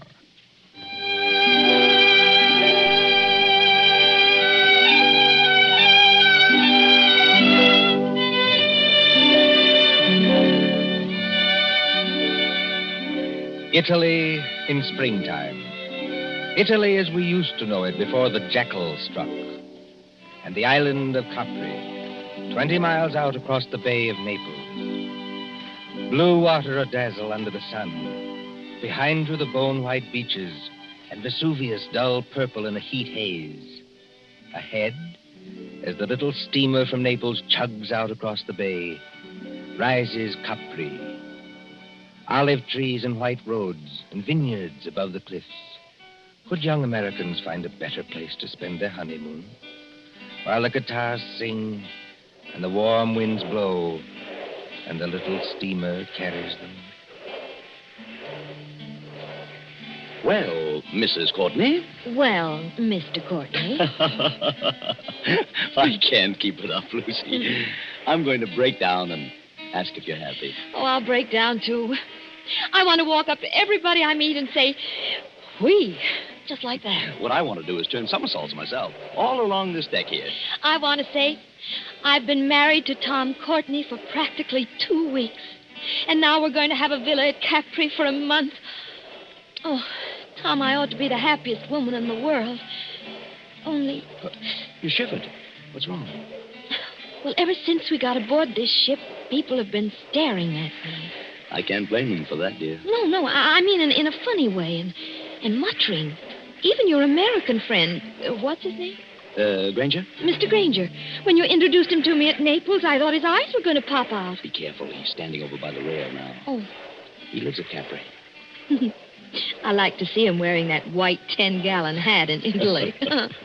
Before Granger made money in oil wells, he was a real old-fashioned cowpuncher. And he's proud of it. Good fellow, too. He's too polite to say anything, but he keeps looking around at me, just the same as the rest of them do. Well? Well, Tom, they look scared. You know, Lucy, this isn't the time to start imagining things. I know. Well, maybe I'm just so happy I'm afraid it can't last. Oh, don't say that. But wouldn't it be pretty awful if something did happen and we weren't together any longer? Wait a minute. Hasn't this ship stopped? Yes. Well, it is Capri ahead of us, isn't it? It can't be anything else. Well, it seems a funny place to stop. No sign of a harbor. Only rocks and little gray cliffs. Oh, Mr. Granger. Mr. Granger. Yes, young fella? Do you happen to know why we're stopping here? Well, yes, that's an easy one, son. We're stopping so that you and your good lady and anybody else who's curious can get a look at the Blue Grotto. The Blue Grotto, of course. Now, just shade your eyes with your hand, ma'am. You see that tiny little arch under the cliff? Yes. And all the little white rowboats are coming out towards us? Yes. Now, when the first boat comes alongside, you climb down that iron ladder and get in. The boatman will row you out and through the arch into the grotto. It's a great, big, dark cavern. The water in there looks as though it's lit up underneath with blue fire. Like to go out and see it, Lucy? Oh, I'd love to. But let me give you a little tip, though. The current's pretty fast out there. You'll go shooting under that arch like 60. Are we likely to upset? Oh, no, but the arch isn't as high as your head. When you see it coming, lie back flat in the boat. That is, unless you want your block knocked off. Oh, thanks, Mr. Granger. We'll remember. Come along, Lucy.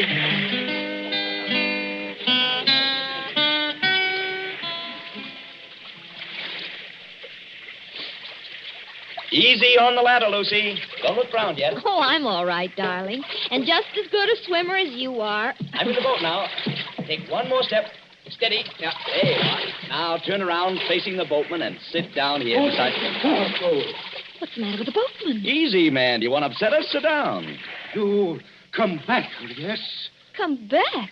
Well, I've never been here before in my life. Push off, man. Start rowing. The other boats are piling up behind you. You come back. Start rowing, can't you? Andare subito. Basta. Tom, he can't take his eyes off us. I wish he'd watch out where he's rowing. You come to live at the Villa Borghese, yes? Tom, how does he know that? He's the lady. She is not dead. Dead? Of course she's not dead. What are you talking about? She never come to Capri before? Never.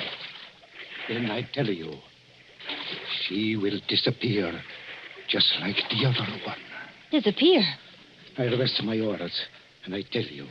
Tom, aren't we moving rather fast? Yes, that's the entrance to the grotto ahead. I tell you, there was a lady so much like your own, coming back. Oh, it scared me. Now, look, old man, I don't want to teach you your business, but you've got your back to that grotto. Take this lady back where she come from. Do not take her to the Villa Borghese. Down, Lucy. Flat on your back. Down!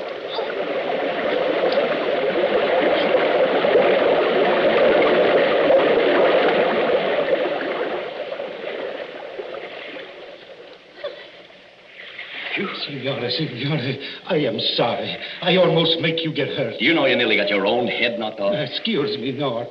I am used to it. Now, I will row you round the Blue Grotto.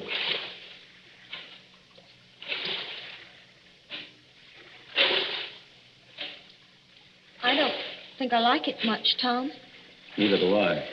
Dark. Except for that blue light under the water. Transparent.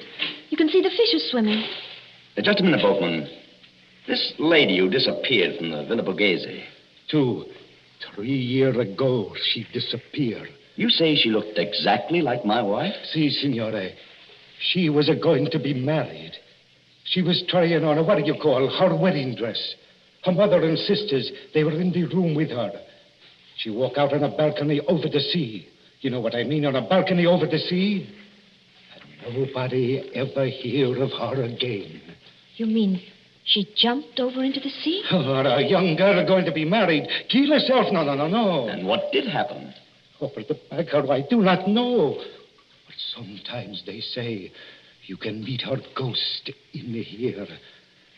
She floats just under the water where you can see her and turn over and over. And the wedding veil is still round her face. Tom, let's get out of here. You want to go, yes? Lucy, if this fellow's stringing us along, He's not stringing us along. then somebody ought to know what this means. If we've inherited a haunted balcony where people disappear like soap bubbles, I say it's too much. Let's get back to our ship and talk to Granger. Yes, boatman, take us back.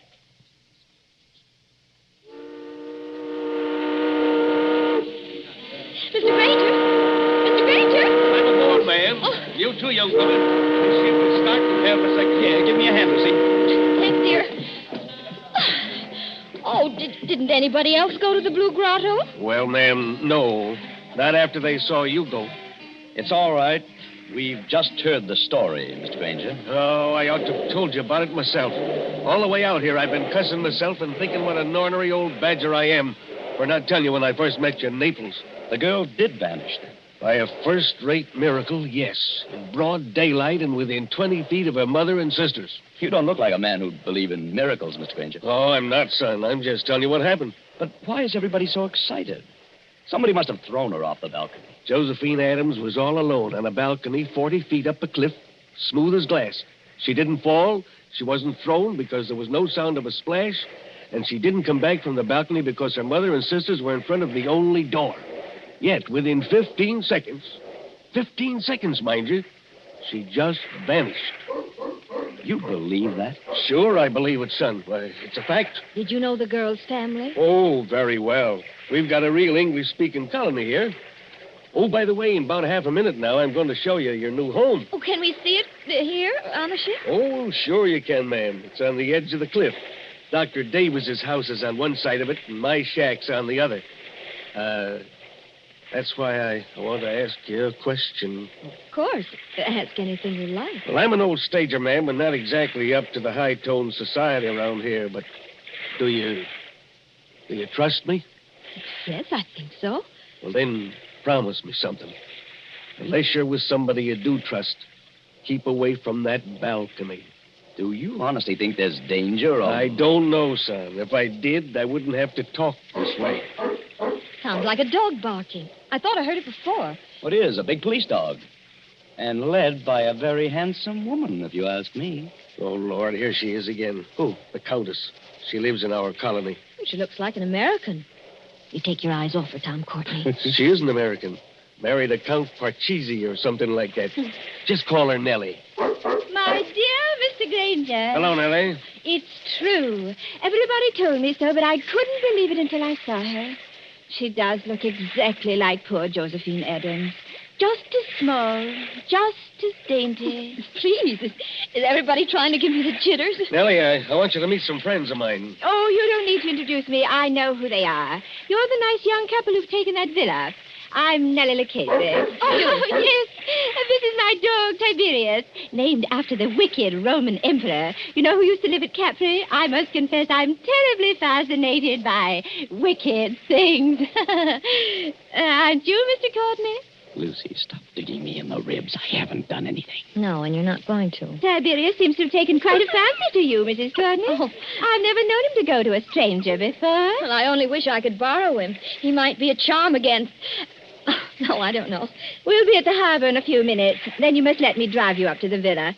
You won't be able to get any servants, I'm afraid, because they won't stay there. But you can camp out. Look, there's the villa.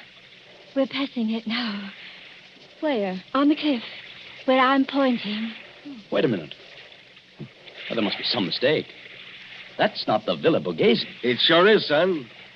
That's a palace like all the other houses there. And I rented it furnished for about $25 a month. Can't you guess why you got it so cheap, son? If you take my advice, you'll turn around and go back to Naples by the next steamer. Harry Granger, don't be an idiot. Let's have some excitement. Let's have some excitement. Tom is beautiful. too infernally beautiful, if you ask me. There's the balcony. It's all right by daylight, son. Marble and tapestries and whatnot. But at night, when you gotta put out the lights, you start thinking what happened there.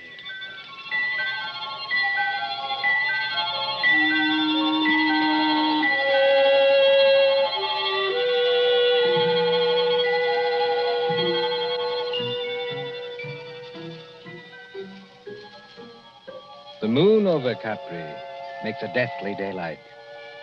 You could see to read on that balcony if anyone went out there. Frosted glass doors open out on it from a big room on the ground floor. Two determinedly calm persons and a dog sit looking at each other. Lucy, stop it. Stop what? Stop looking over at that balcony. I'm sorry, darling. Why are we sitting here anyway? There's an outer room that's much more comfortable. It's like having a toothache. A very little toothache. I may be dense, Angel, but I don't follow you. You put your tongue against the tooth to see if it'll hurt. You know it will hurt, but you go on doing it just the same. Well, that's us. Maybe you're right. Oh, Tom, did you ever think we'd have a lovely house like this? Yeah, the house is all right, yes. Then they have to go and spoil everything. Our honeymoon. With this blasted Tommy rod about... Tom, you're as jittery now as I was this afternoon. Oh, even Tiberius is jittery. Yes, I guess I am. Easy, boy. Easy, easy. Well, there's whiskey on the table. They call it Vicky here. Mix yourself a drink. In a minute. Not just now. Lucy, there's nothing wrong with that balcony. Suppose you walked out there this minute. I've had a horrible longing to try it. Just because I know I shouldn't. Well, nothing could attack you. All you'd have to do would be to yell. That'd bring Mr. Granger out on his balcony like a shot. And the neighbor on the other side of us would... Well, who is on the other side, by the way? A loony doctor. A what? A specialist in brain diseases. Dr. Davis. He's English. Listen. It's somebody in the outer room. Easy, Tiberius. Easy. Tom, I'm afraid. It's all right, darling. You hold Tiberius's collar while I open the door. We don't want him to fly at anybody. We're going into the other room and stay there. Ready? Yes.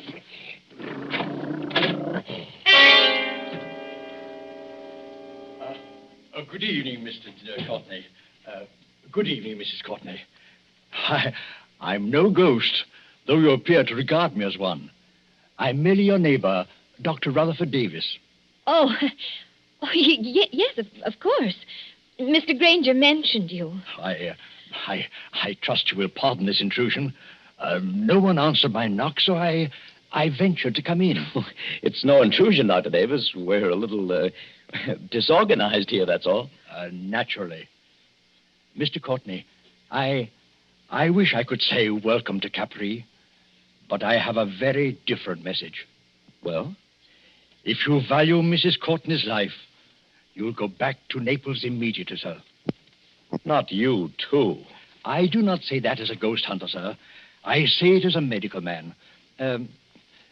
May I sit down? Oh, of course. Please do. Oh, thank you. We seem to be forgetting our manners. Dr. Davis, will you have a drink? Oh, thank you. Perhaps a small whiskey? I'll get it, darling. You sit down and talk to Dr. Davis. You're not going back into that room alone. Oh, I'm only going to get the drinks, Tom. I promise to be good. And Tiberius can come with me. Can't you, Tiberius? Oh, I see you've borrowed Tiberius from the Countess Lucchese. Yes, she was kind enough to offer him. Excuse me, I'll be back in a minute. Come on, Tiberius.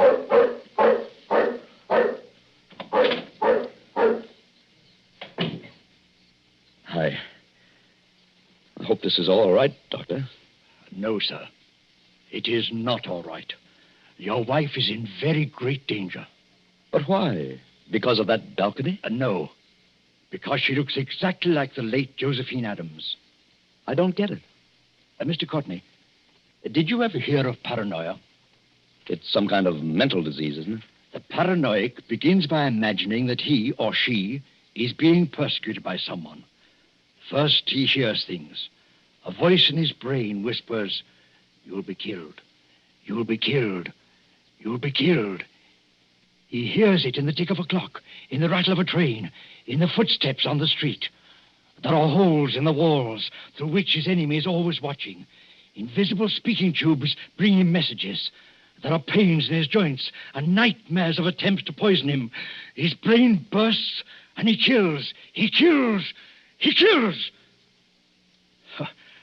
Well, excuse me for speaking so strongly. But how does this affect us? Mr. Courtney, will you examine this sheet of paper? What is it? The fragment of a typewritten diary. I found it on the cliffs months ago. Don't ask me who wrote it.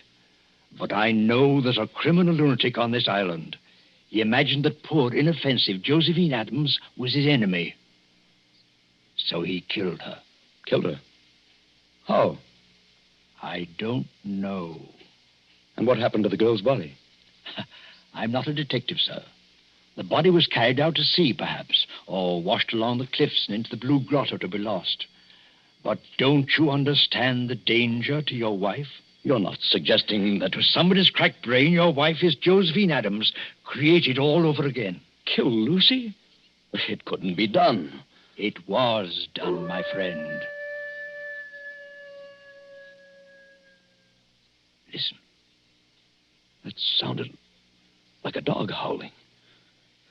Mrs. Courtney is rather a long time in getting that whiskey.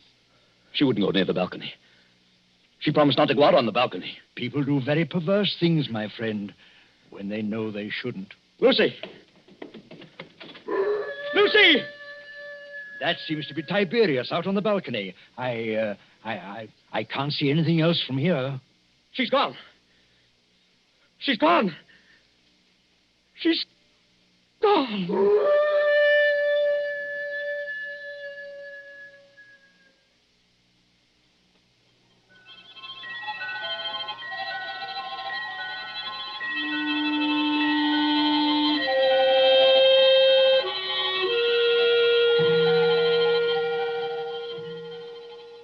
An empty balcony, a howling dog, and a sea turned clear silver under the moon. Then, after the tumult and the shouting, there are other pictures. Don't you hear the noise of that motor launch, with a half-demented young man at the wheel? 3 other familiar figures are gathered around it. Don't you recognize the brunette prettiness of Nellie Lucchese? And the white 10-gallon hat of Harry Granger? And the neat, pointed beard of Dr. Davis? But what on earth is he going to do out here in this motorboat? I'd like to know that one myself. Listen, please. All of you. Now, take it easy, son. We're with you. What time is it? Time? Yes. What time is it? It's 2:30 in the morning, going on for 3. 12 hours. Then the tide ought to be just where it was this afternoon. What's the tide got to do with it? A whole lot. Somebody set a trap and made Lucy fall off that balcony. I know it. Oh, that's absurd. If Lucy's been carried out to sea, there's nothing we can do about it. But if she's been carried along with the current and into the Blue Grotto... Blue Grotto? One moment, sir. You're not proposing to run this big launch under that arch after dark? Yes, Doctor. That's just exactly it. Go on. Do it. I'll back you up. Let's have some excitement. It'll be exciting enough, I assure you. Mr. Courtney, have you got some wild hope of recovering your wife's body? I've even got a wild hope she may be alive. Lucy's a very strong swimmer. You're acting like a nut, son. Get set, everybody. I'm going to swing around.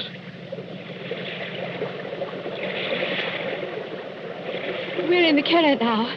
Better hold tight. I've got to duck my own head when we go through. Everybody else squat down.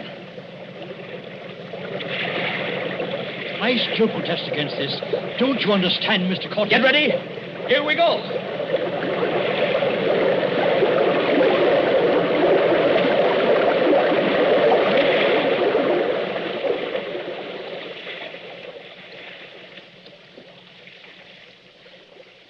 What on earth is wrong?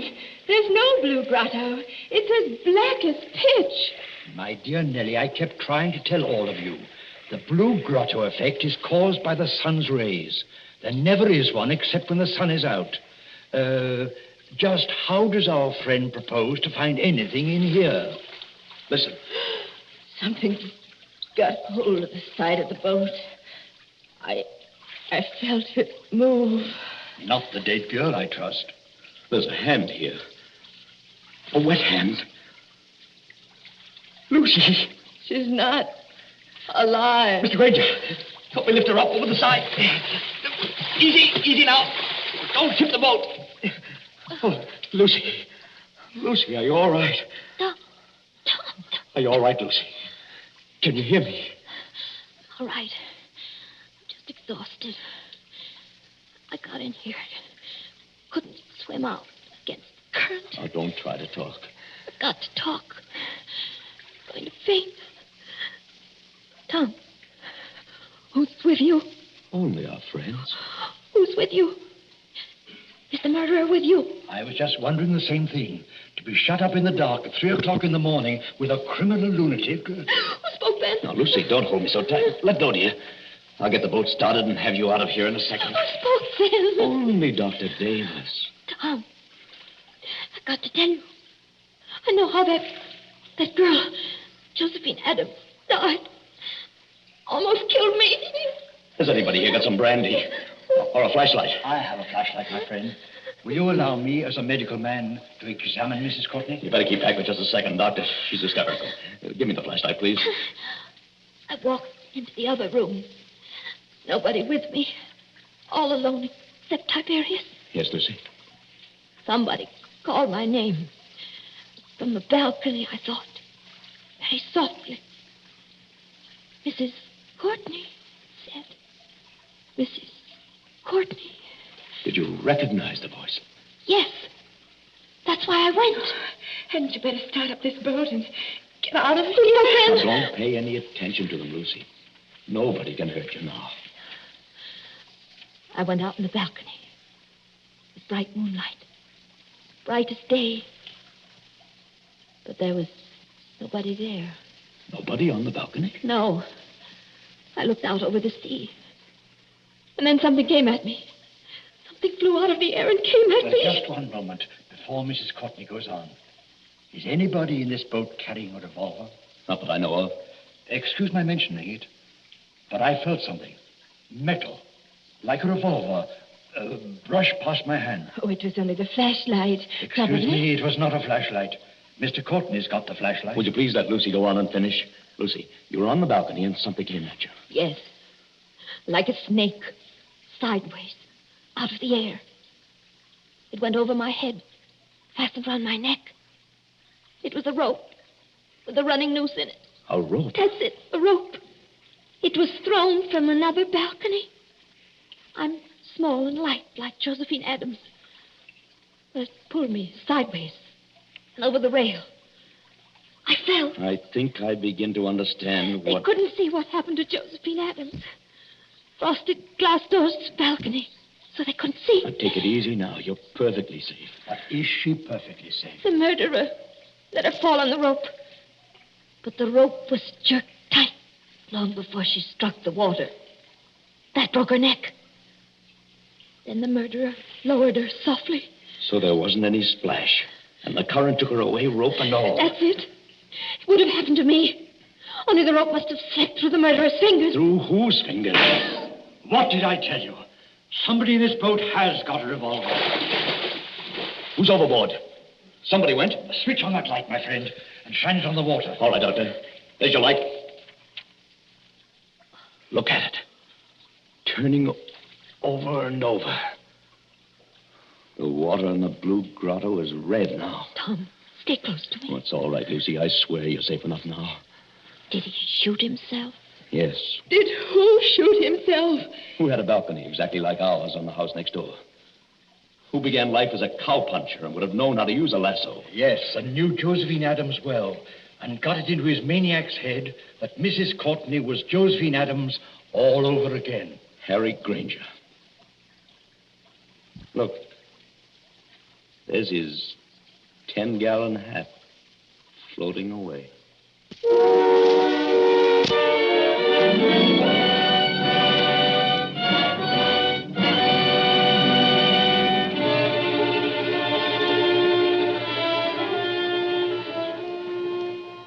And so ends The Bride Vanishes, a story of mysterious doings in the Isle of Capri. And tonight's story of Suspense.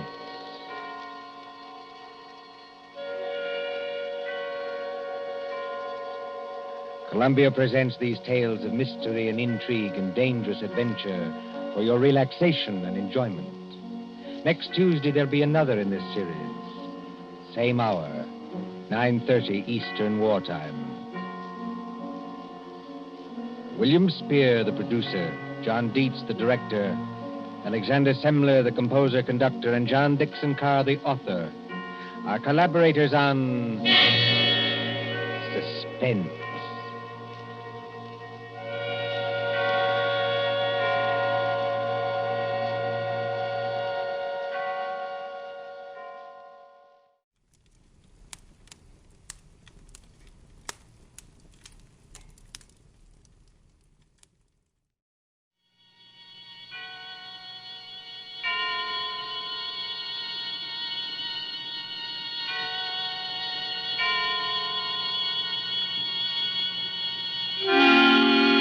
Suspense.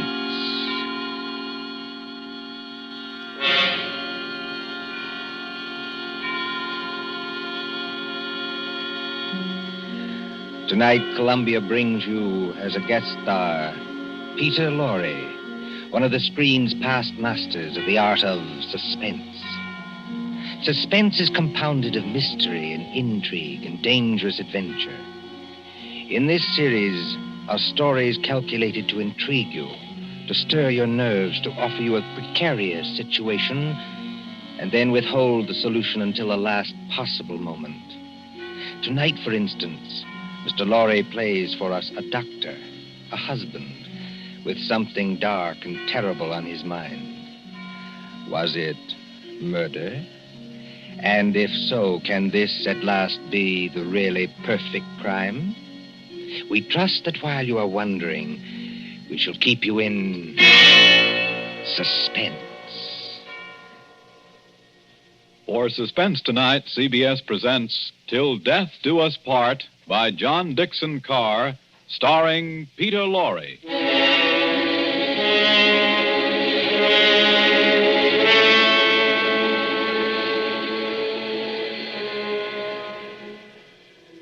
Late one night in December of 1941, a man and his wife sat beside the fire in their country cottage. This man, look at him. A professor of mathematics, stout and middle-aged, guileless as a child. In the remote corner of England where he lives with his pretty English wife, they say of him... Jolly decent fellow, you know, for a foreigner. Isn't he? Always a smile for everybody, and so polite. That's why it's such a shame about his wife and that young American. There hasn't been anything between them yet, I'm almost sure. But if the American stays here much longer... Shh, I tell you.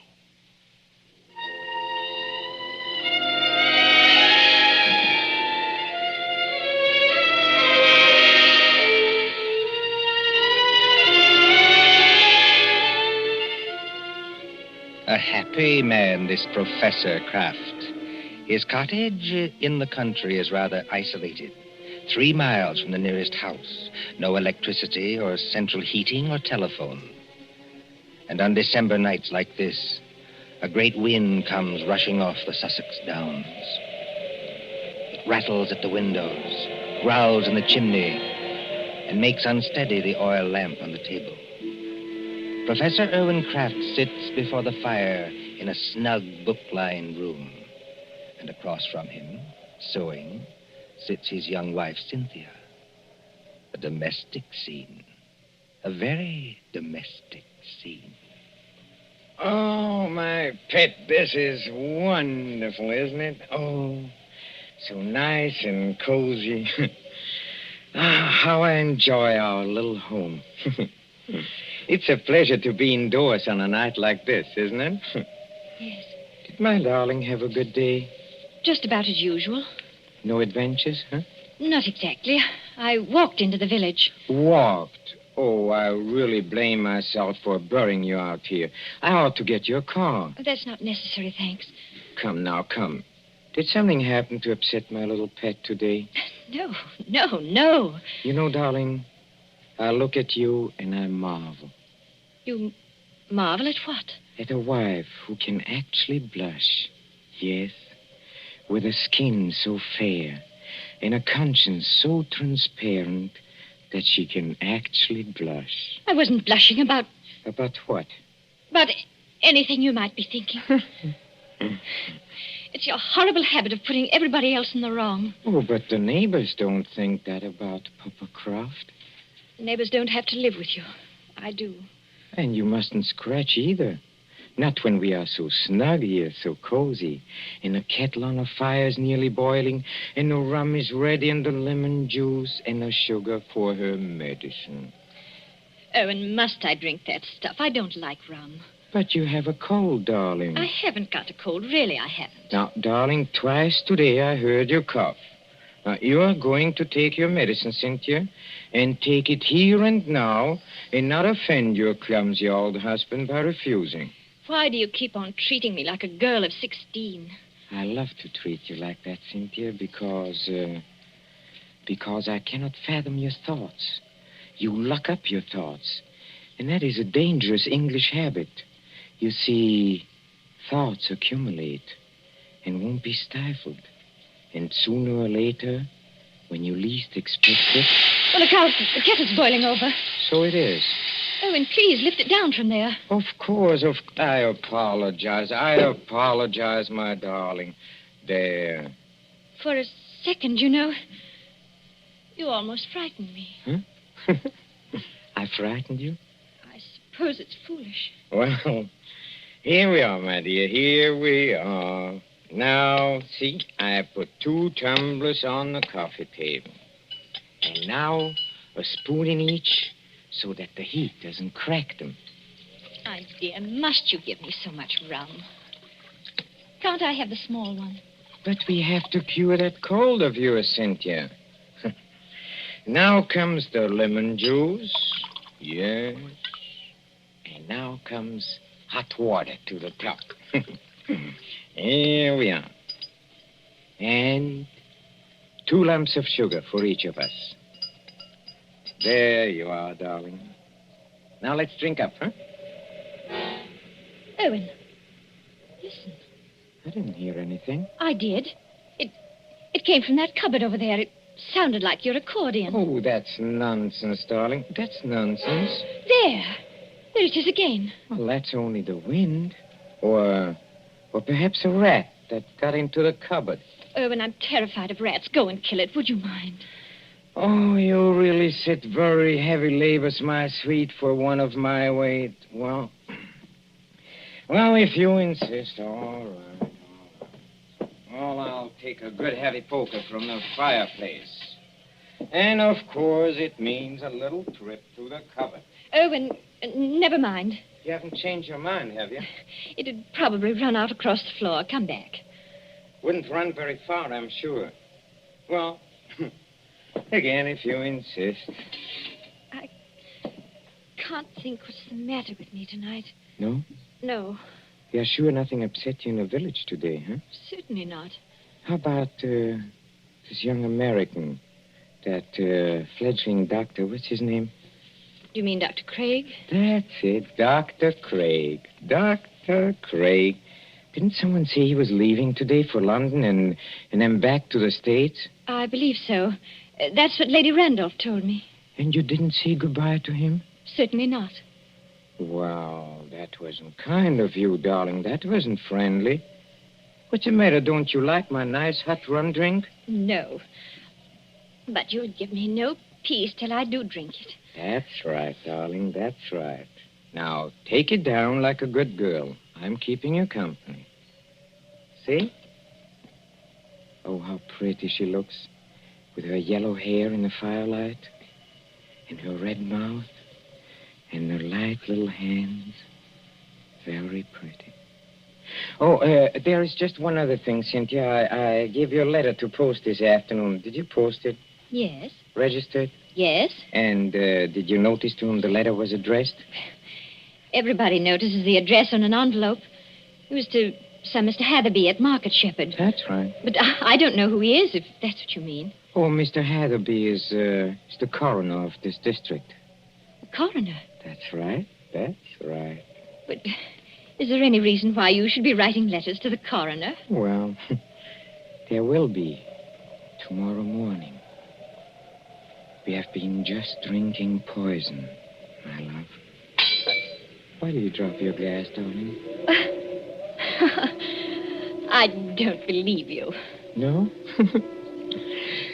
This will interest you, Cynthia. You were a trained nurse, and weren't you, You see, the poison was aconite, monk's shoot. No. Yes, homegrown in our own little garden. You know, 1/16 of a grain has been a fatal dose. There's no telephone here. No car, not even a neighbor. Exactly, my angel. Take your hands off me. Let me get up. No, my pet. In about 5 minutes, you see, the first symptoms will come on. Symptoms? Yes. Our throats will grow dry. Our eyesight will turn dim. No. And presently we'll lose the use of our limbs. Well, there are convulsions before the end, I believe, but we won't feel them.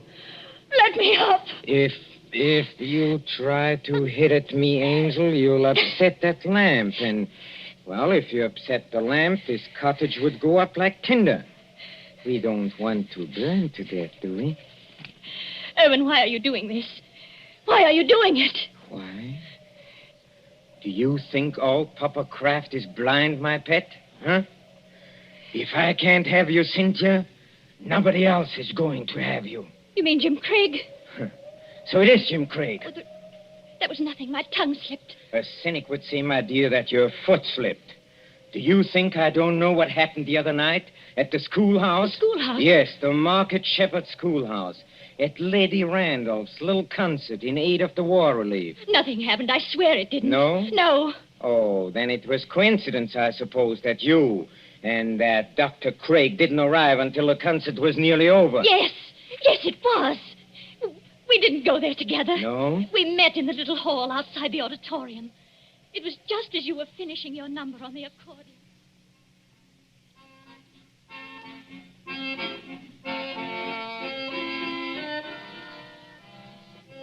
Oh, I beg your pardon. It's so dark here, I almost bumped into you. Isn't that Mrs. Kraft? Yes. Good evening, Dr. Craig. We seem to be late. Very late, I'm afraid. I was detained on a case. I didn't feel like coming here at all. Oh, just a moment before I open that door for you. Won't it look a little funny, our arriving here together? Funny? Why should it? No reason at all, only... Cynthia, listen to me. Do you know, Dr. Craig, that's the first time you've ever called me by my first name. I did want to have a word with you somehow. Of course, you've heard the news. What news? Well, on the radio for the past couple of days. Oh, we're too far out to get much news, and my husband isn't interested. He isn't interested? He isn't interested in anything but himself. I'd rather you didn't talk that way about my husband. Oh, I'm sorry. Would you push the door open a little? And in conclusion, Lady Randolph is saying something. I'm sure we've all enjoyed our friend Professor Croft's musical numbers on the accordion. And the vicar's conjuring tricks. And little Miss Linshaw's spirited recitations. It only remains for me to tell you that the collection for this little entertainment will amount to the... Well, yes, Colonel Thompson, what is it? Colonel Thompson's going across the platform in rather a hurry. Looks like an announcement of some kind. Ladies and gentlemen, your attention. We have just received some late news by the 9 o'clock bulletin. I think I can guess what it is. Following yesterday's declaration against Japan, the Congress of the United States today declared war against Germany and Italy. No applause, please. I think I can say that these things go too deep for applause. We entered a war lightly, and we have learned. But before the vicar ends this meeting, I shall ask the orchestra to play us the song numbered 83 in the book. A song we know is dear to the hearts of all Americans. Close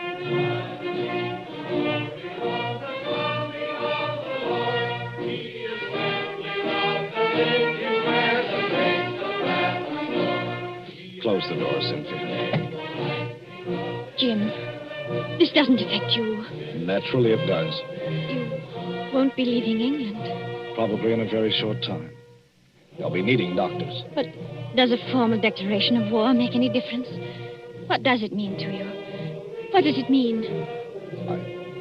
I can't explain it, Cynthia. It's all in that song. If they're going to need me, I'll go back. But can't you do just as much good here in England? I don't know. That depends on what the army says. And doesn't anything depend on what I say? We haven't got much time, Cynthia. That crowd will be out in a minute. Yes. And we won't admit it, will we? Admit what? Admit how we feel about each other. I haven't said... Nor I. I was only talking about what we were thinking. No, we won't admit it. You say you can't explain about the war. I can't explain about this. Don't try. It's better this way. Owen's been very good to me. And he's such a childlike person. Yes. Everybody likes him. Oh, he has his tempers, and he's not easy to live with sometimes, in spite of what they think. But I can't do anything to hurt him, because he'd never do anything to hurt me. Never, never, never in the world.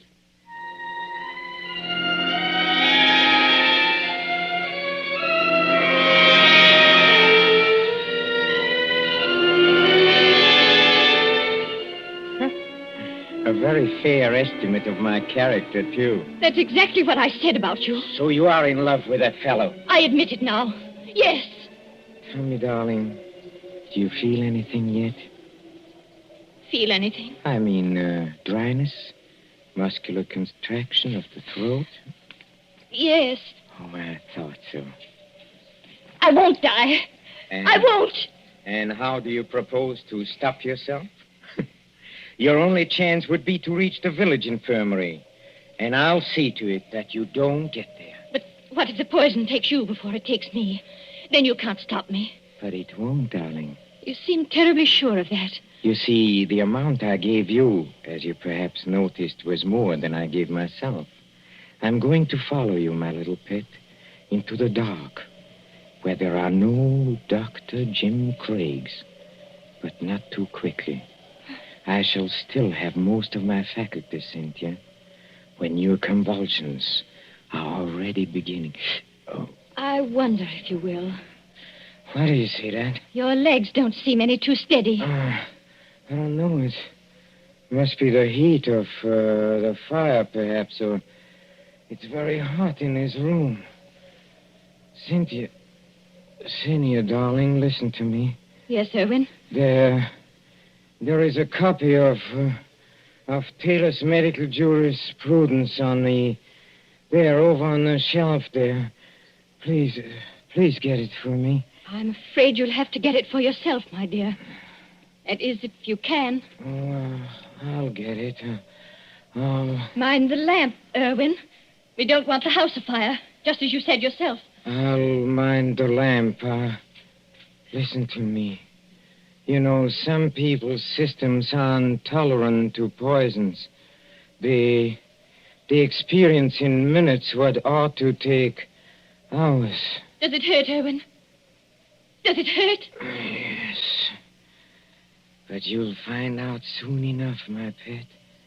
Because you'll never make 3 miles to the village. Never. You think not? I know it. And just remember, I shall be waiting. Waiting? Out in the dark and cold, where there is neither marriage nor giving in marriage. I'll be waiting for my little pet to come and join me. I shall be waiting. Erwin! Erwin! Oh. I hate you. I loathe you. I'm afraid of you. But I don't want you to die because of me. And yet, you are dead, Irwin. But I'm not going to join you. I've never prayed much, Irwin, but I'm praying now. Whatever comes over my wits and makes my senses weak, give me strength enough to get to the village. Just give me strength enough to get to the village.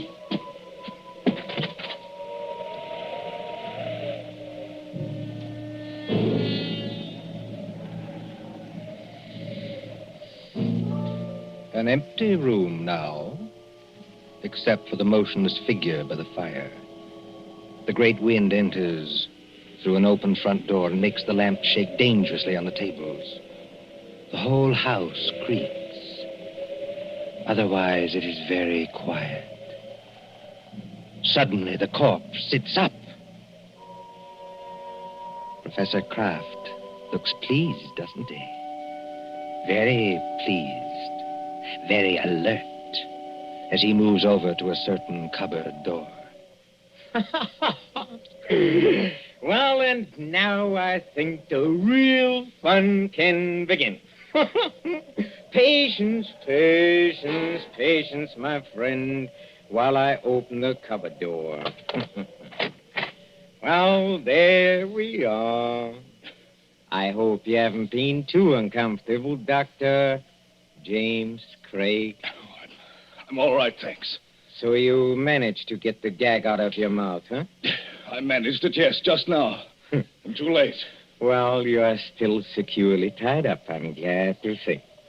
You know, you gave me several very, very unpleasant moments, young man, when you got your foot on that accordion. Did I? Well, Cynthia thought you were a rat and wanted me to kill you. You know, she shows very good sense sometimes. I could hear both of you talking. Thanks very much. Oh, of course, you could, of course. Excuse me, please. I forgot that. Yes, and I could see you, too, through a crack in the door. Well, you were intended to see us. But now, come on. First of all, I'll drag you out of here. Yes, let me take you. Yes. Now we can sit down and have a nice, cozy little chat, huh? How much aconite did you give Cynthia? How much? Oh, about 2 grains. 2 grains? Well, then she can't possibly... No, she can't possibly live until morning. But she can live long enough to testify that she saw me die. And how much poison did you take yourself? I? None. None at all? No, none at all. But you mixed those drinks out of the same materials. I saw you do it. Well, but there wasn't any poison in the rum, young man. You see, 2 lumps of sugar steeped in aconite were dropped into Cynthia's glass. I marked them, and I didn't make a mistake. Can you see the beginnings of Papa Kraft's plan? Why, you... You see, Cynthia left the door open, my friend. And there is a very strong wind blowing tonight. Well? Just observe how it lifts the table covers, flutters the magazines, makes the lamp tremble. I shouldn't be surprised, you know, if one of those lamps blew over. A fine crash in a sheet of flame, huh? And when they come here tomorrow morning, after Cynthia's testimony in my letter to the coroner, they'll expect to find at least a few charred bones among the ruins. And, of course, they must find some remains. Whose remains? Yours. Yes, you've got me tied up pretty well, haven't you? And now, you see... Now comes the best. You were last seen going towards the railway station, to London, and then to America. Nobody will inquire after you. Except Cynthia. That's right, except Cynthia, who will be dead. That I waylaid you and brought you here while Cynthia was in the village will not be known to our good coroner, and I shall disappear.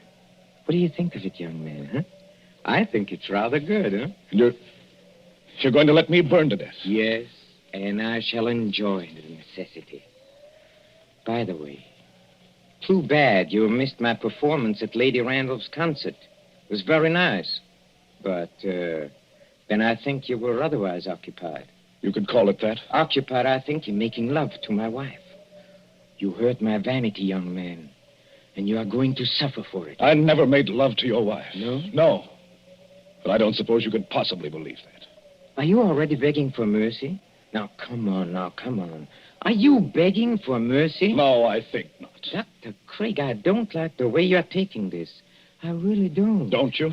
No. You ought to be afraid. All decent men should be afraid. And no man is heroic when he sees death coming.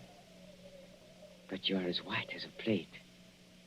You can't take your eyes off me. And you seem to be expecting something. Maybe I am expecting something. You are?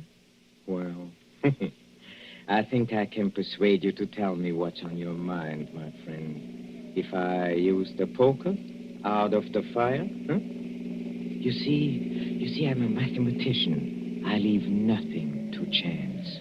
Do you hear that, Professor Kraft? A car has stopped out in front. Well, they won't come in here. But of course they will. It's probably the home guard. Look, you fool, you've left the front door standing wide open in a blackout. Don't be childish. Do you think to upset me with that? Something's upset you. Take a look at yourself in a mirror. Huh? Nothing. Nothing can upset my plans now. Everything is ready. My clothes and my money are in a stable. This place, this pretty little cottage, will be a furnace. All I have to do is pick up that lamp. You see, like this, and something is wrong with me. No, you're not acting this time, are you? You're not pretending now. You swine! What have you done to me? I have done nothing. You have done something to me. I can feel it. There is sweat all over me. My throat is choking. This way, Lady Randall. Through the gate and up the path. That sounded like my wife's voice. It was Cynthia's voice. What is wrong with you? A person would think you were drunk. I'm sorry, Lady Randall, stopping me in the road and asking to be taken to the infirmary at 80 miles an hour, and then finding there was nothing wrong with you. But it can't be. It isn't possible. Oh, but it is. You see, your plans didn't include the fact that Cynthia doesn't like rum. Remember, you poured a very large drink for her and a small one for yourself. And you filled both glasses with hot water. Oh, remember when she got you to leave her and come over to this cupboard? Yes. She changed the glasses then. You're the one who swallowed the poison, 2 grains of aconite. No. Help me. Please. Help me. Nothing on earth can save you. Help me, please. In the name of pity, please. Please help me. Nothing on earth can save you. Please. No. You won't.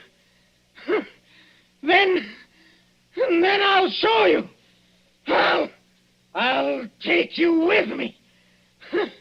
I'll take everybody with me. Where are you going? I'll get that lamp. I'll take you with me. Why, look at you. You can't even see. You're blind. You're staggering straight into that cupboard. I'll take you. I'll take you with me. I'll take you.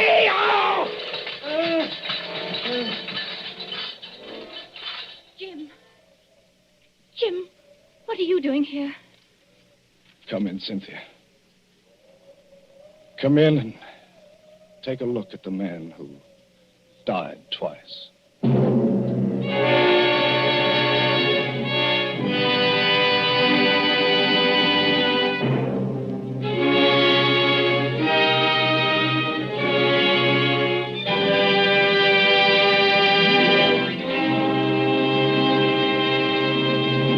And so ends Till Death Do Us Part, starring Peter Lorre. Tonight's story of Suspense. Columbia presents these tales of mystery and intrigue and dangerous adventure for your relaxation and enjoyment. Next Tuesday, there'll be another in this series. Same hour, 9:30 Eastern Wartime. Mr. Lorre was starred as Professor Kraft. He was supported by Alice Frost as Cynthia, David Gothard as Dr. Craig, and Mercedes McCambridge as Lady Randolph. William Spear, the producer, John Dietz, the director, Bernard Herrmann, the composer-conductor, and John Dickson Carr, the author, are collaborators on Suspense. This is the Columbia Broadcasting System.